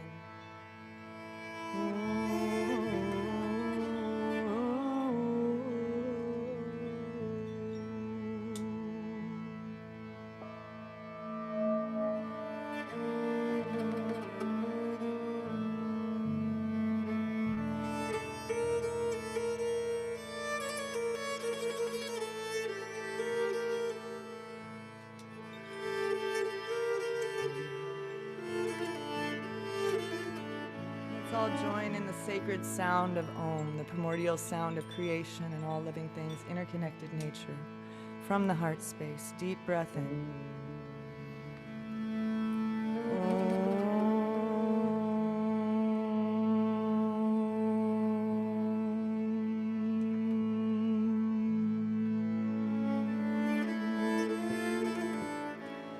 And one more.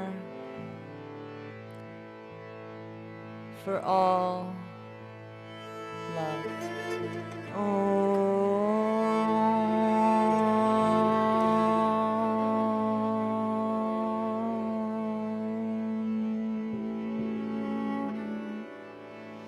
That we're all connected, that we're never alone, that we're loved and held by that internal nurturing essence that we are, the Ma energy that can encompass us.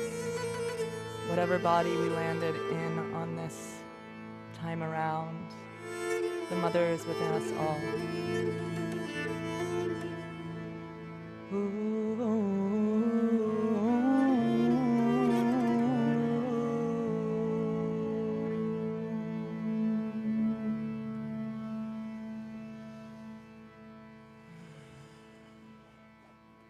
Welcome. Holding a space for that inner child to heal all wounds and find its love inside, the light.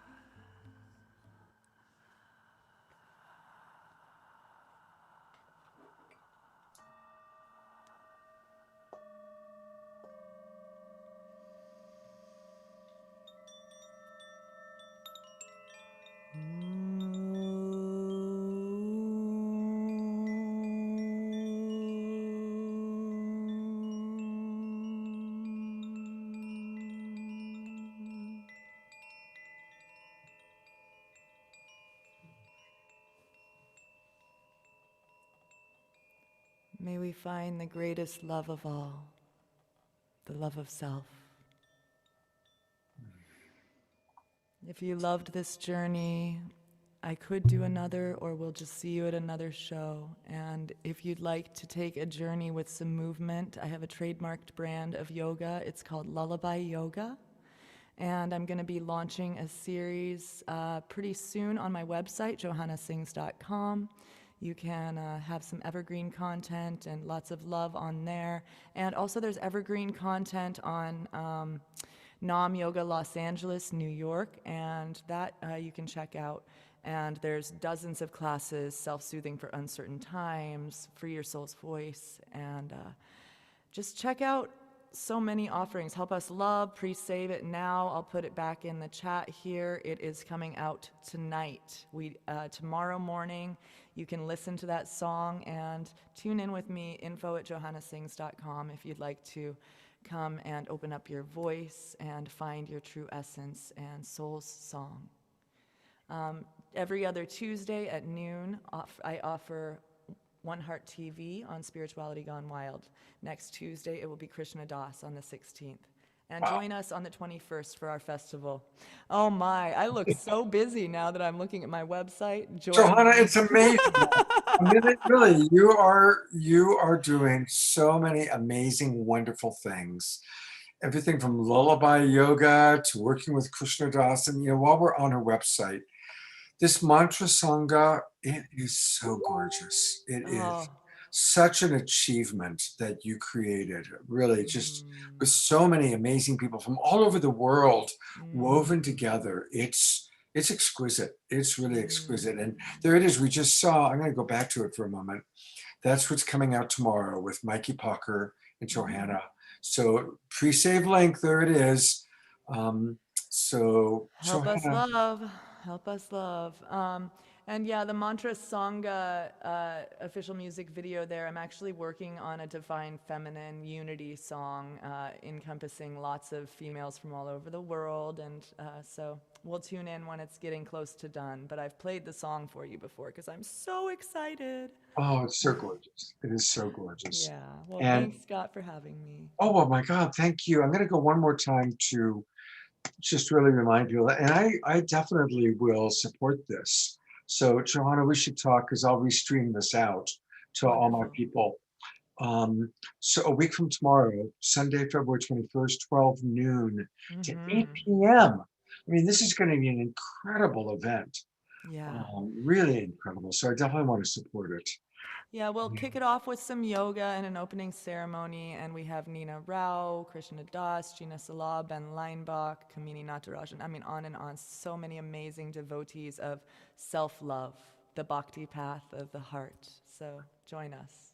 Thank you, Johanna. And tell us one more time who that gentleman in the back is who provided such lovely support. Jacob Jones, he's got magic bass hands there. So join us for a live stream soon. Every second Sunday, I believe, we go live from Johanna One Heart on my Facebook. And it goes to YouTube, and just keep in touch. I'll see you soon. Love you, family. Love you. Thank you, Johanna. Thank you very much. All right. Here's that Spotify download link in the chat right now for everybody. All right, so let's all do that. Let's all go there and reserve it. I'm certainly going to do that. Well, I got so lost in her music that her harmonies are just so exquisite. I want to acknowledge Dr. Brenda Wade is still with us. I'm gonna, she didn't plan on this, but Dr. Wade, you're still with us. God bless you. I see you moving and grooving to the music. And it's beautiful. Oh, that music was enchanting. And it really I completely let go and I could feel myself flowing. I felt like I was in a waterfall and a river of light and love. Just beautiful, beautiful. All the energy that you've brought together, Scott and Debra. Just lovely. Welcome to the Saturday Night Alive tribe, the Global Peace Tribe. And I'm just really appreciating you, Dr. Brenda, and that you're still with us. It's really cool. I'm enjoying every moment. Yeah. One of the things that I'm probably proud of, I'm proud of a lot actually with this show, but people like Matt Kahn and Lynn Twist have said, oh, Scott, I watch your show even when I'm not a guest on it, And that really is cool. It's really, really cool. All right. Well, we have one last experience for all of you. And it's a pre-recorded video I did with Andrew Harvey. And I'm really proud to say that I can now call him my friend. He and I have really developed a lovely connection. He's a very amazing man. If any of you don't know who Andrew Harvey is, his father was the British ambassador to India. And so Andrew grew up in India in this interesting contrast. His father's the British ambassador, right? So you're talking very high level, aristocratic British reality. Just shortly after, not that long after Britain had given control over to India. So Andrew had the aristocratic side, but he also fell in love with the Hindu people and the people around his home who took care of him and fed him and did all the more human tasks. And it started Andrew on this journey of discovery of all cultures. He went on to become, graduated from Oxford with incredible honors, and has studied and learned many, many languages. He has written 45 books. He's collaborated with people like the Dalai Lama, and has been just fascinated with the world's religions. One of my favorite books that he did is called A Walk with Four Guides. And it's Jesus, Ramana Maharshi, Krishna, and the Buddha. And he weaves the commonality of each of their teachings. He also did one of the actual literal translations of the Gospel according to Thomas. You know, in 1947, they found the actual real books in the Bible that had not been tampered by the church, and that included a lot of the Gospels that had not been included in the Bible, including the Gospel according to Thomas. And what's interesting about the Gospel of Thomas is it's not storytelling, it's just quotes from Jesus. And it paints a picture of who Jesus really was. That's pretty different from what a lot of us were led to believe. Still very much about love, but a very radical view, and very much about what this show's been about. And I learned that by reading Andrew's Gospel of Thomas. So this is an extraordinary man who has a knowledge of the spiritual traditions of our world in a remarkable way. So anything he has to say, I'm like, yes. So I asked him, Andrew, we're doing this show on self-love. Would you be willing to share something? And of course, I know it's late, but I really want to encourage you, because this is a download. This is a download from a master, and it's extraordinary wisdom. It's 9 minutes and 51 seconds. So I appreciate that Johanna kind of drop in, and now receive this medicine from Andrew Harvey.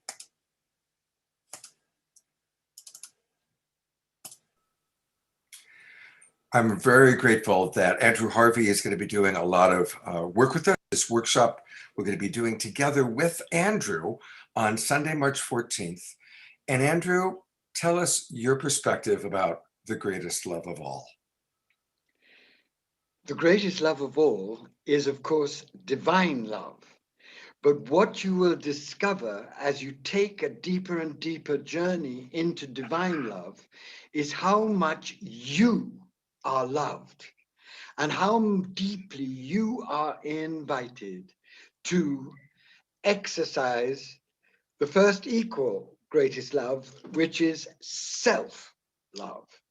If you are, as you are, the beloved of the beloved, infinitely cherished, infinitely loved by the creator of all of the universes, then it is surely time that you and I take that to heart and cherish our minds, cherish our hearts, nourish our bodies, and nourish deeply the sacred energies within us that keep us alive, vibrant, joyful, passionate to stand up for love and justice in this burning world and in this growing global dark night. What I have learned on my journey is this: self-love is best understood as love of yourself, capital S. But when you realize that, you realize the truth of what is proclaimed in the Isha Upanishad, my favorite of all of the Upanishads, which is that the self is both transcendent and immanent. So your mind, your heart, your soul, your body are the instruments of your capital S self, which you are challenged to protect and nourish with all the skill, all the wisdom, all the sweetness, all the tenderness, all the true deep understanding of inner and outer health that you can possibly imagine. Because if you are as you are, the transcendent and immanent self, if you're not looking after your immanent self, you're not being the greatest possible instrument of your transcendent self that you are called to be. That's the eternal truth. And the truth that is directly relevant to our times is this. And I know you know this, because I know you've just lived through 4 terrible, grueling years. And I know that you are living through lockdown during the coronavirus. So you are now in the best possible place to really understand that the road ahead is long. The road ahead is grueling. The road ahead is dangerous. The road ahead is violent and difficult beyond anything that we have ever faced before. And I'm not saying this to scare you, because I'm sure many of you have already awoken to this. I'm saying this to inspire you on this day of self-care to realize one absolutely essential thing, and I'm wagging my finger because I care about it so much, that your job now is to turn up as a lover of God who loves God enough to let God's love show you how much you are loved, so you start loving yourself so that you can pace yourself, so that you can breathe in peace and joy and beauty, so that you can become strong enough to be able, through radical self-care of your outer body and your inner being, to turn up as living, joyful, sacred activists in whatever now we are challenged to meet with the fullness of our whole human divine selves. You know the truth of what I'm saying. So let's all get with the Radiant program. God bless you. Thank you so much. And I just want to ask real quickly, tell us a little bit, because 2 wonderful ways to cultivate self-love are these programs that you're doing. So tell us about February 17th, and then the workshop that we're hosting with you on the 14th of March. Thank you so much.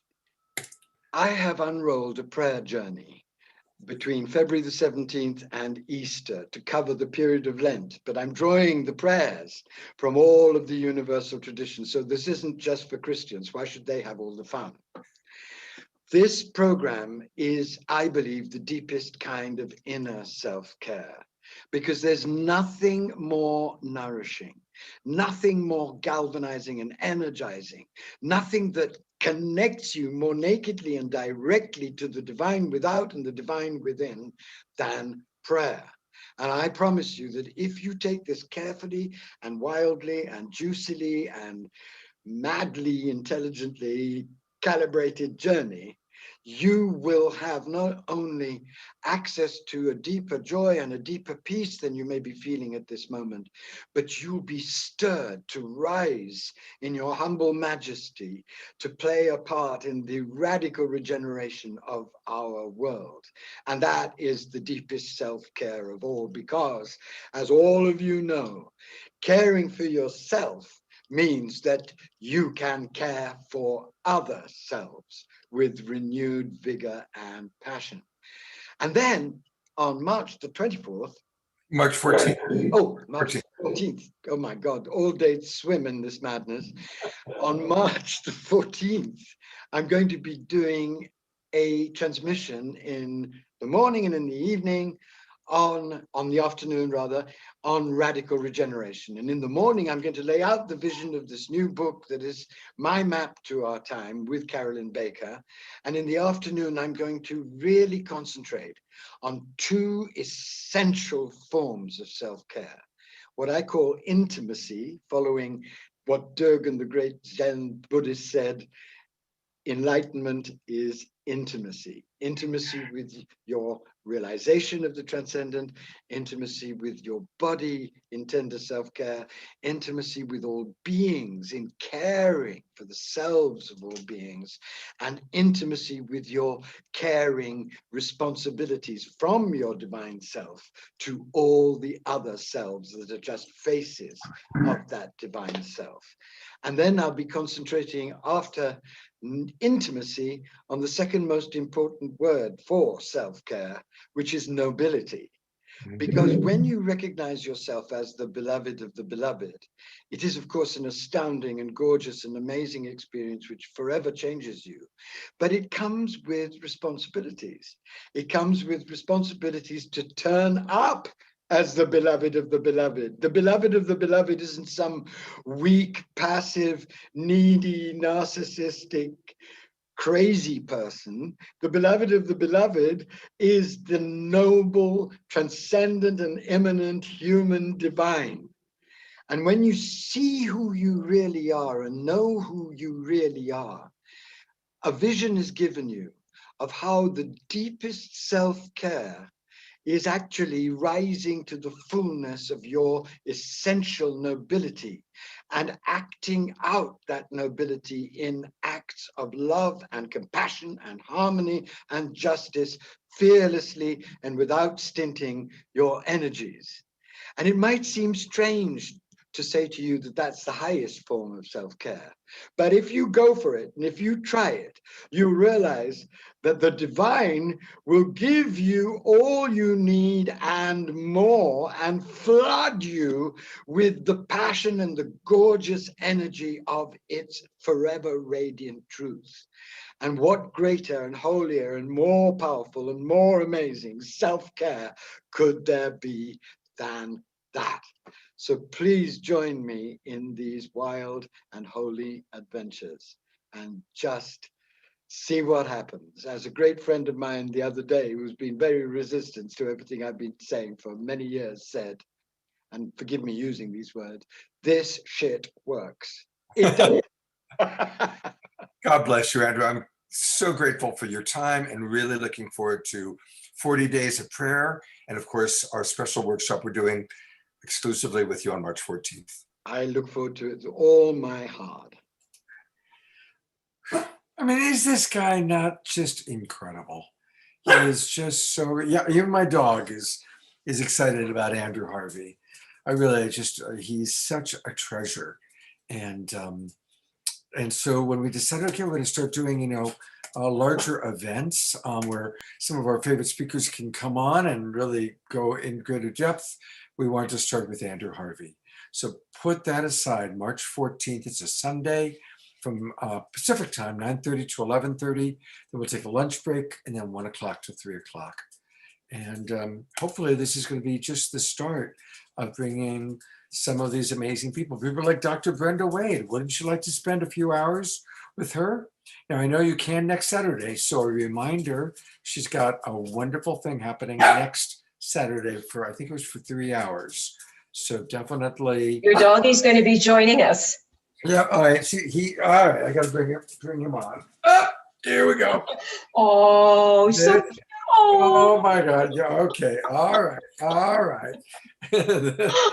Okay. No, those are enthusiastic kisses. He's been very, very patient. Both, I've got two. There's another one down here too. Yeah. And patiently waiting for a W-A-L-K. I can't. Yes. There's your, all right, hang on. I put the spotlight on you as well. Say hello. Now who's, okay, all right. Who's that? This is Nainoe. Nainoe. What a face. Yes. What a fantastic. Very upset I've been neglecting him. Yeah, all right. I've got to throw the ball for mine. Okay, just do it. Okay. I also want to, I'm going to bring on real quickly, Jerry Anderson has been watching us this whole time. And you remember Jerry, he's the abbot of Mystic Monastery. He was on our show as a sponsor and a presenter a couple weeks ago. Hey, how you doing, Jerry? You're muted. You're muted, Jerry. Oh. So you gotta. My goodness, what a great show tonight has been, and I've enjoyed so much the intimacy described from so different ways tonight, as being the vulnerable, being honest, being totally open, and to the point of almost being like so vulnerable to be open to that level. And I really enjoy the demonstration of Andrew Harvey. He is such a great mystic. Recently, one of my monks said to me, "How would you know the maturity of a spiritual person?" And I, without hesitation, I said 2 ways. One is how grateful the person is, and second, the maturity of their prayers. And his direction into nobility and so forth is exactly what the monastery is about, because each person, as they find their true identity as oneness, has to feel noble. Beautiful. Well, thank you, Jerry, for being such a wonderful new member. Well, not that new. You've been watching our show, but we became aware of you a few months ago. And it's really wonderful to have you with us. And thank you for watching all the way through. And unbelievable, we still got 171 people in our Zoom room and many, many, many, many more watching on Facebook. But I got to make myself some dinner. So the monastery is in Puerto Rico. And if you're interested, definitely go back and watch our show from, hang on, it was a show we did a few weeks ago. January 26th. January 26th. No, January 23rd. Sure. Yeah, January 23rd. Go back and watch our January 23rd. You'll learn all about Mystic Monastery. And also let's Jerry, put right now into the chat box a little bit of information about the Mystic Monastery, because it's an amazing community that we're helping to build. And I'm seeing all the wonderful comments. Thank you, everybody, for still being with us. And, in our final minute or two, I'd love any comments you want to add, highlights of the show for you, what self-love means to you. Karen, I'm glad to see that you want to do the Andrew Harvey work. And we will be sending out the link for registration. It'll probably go out on Monday, along with the replay of this broadcast. So it's really important that all of you, well, if you're in our Zoom room, we've got your email address. So yeah, that'll do the trick. All right. Thank you, Dr. Wade, for being with us all the way through. Such an honor. Thank you. It was a wonderful show. Yeah, you definitely fit right Dare in. I say magical? Totally. Paul Draper was such a sweetheart. He cut his act short because he knew we were running late. And it's like, no, go ahead, Paul. We want the whole experience. So right. Anyway, thank you, Dr. Brenda. Great to meet you. Thank you, everybody, for watching. What can I say? It's been a very special show. And do join us tomorrow morning. You know what? That's the last thing I'll kind of conclude with. It's just a reminder, bring it back up. Tomorrow morning, I've got 4 amazing love coaches, myself, and then you met Paul tonight, you met Trish tonight. Jessica is equally just a delight. And while we were doing the show tonight, one of our favorite musicians, Pollyanna Bush, texted me and said, "Hey, Scott, can I join you tomorrow and play some music?" So Pollyanna is going to join our Sacred Sunday show tomorrow morning and kick us off with some beautiful music. So join us tomorrow morning, 10 o'clock Pacific time. Watch live on Facebook or go to the Zoom room. And as soon as we hang up, I'll post on my Facebook page that poster and the Zoom room ID if you want to come in and join us in the Zoom room tomorrow. And Ayala writes, when you discover yourself to be the beloved of the beloved. Ah, that's a great quote, isn't that? That's a really great quote. Thank you, Ayala. And, the line of, okay, George asks a great question. I know, I've got to go make dinner, but it's a good question. George asks, what's the line of distinction between narcissism and self-love of the great self? I've worked a lot with narcissists. I've had to study about it. And, you know, it's one thing when you break up with your boyfriend to say he's such a narcissist. Okay, there's that. And that's just being judgmental.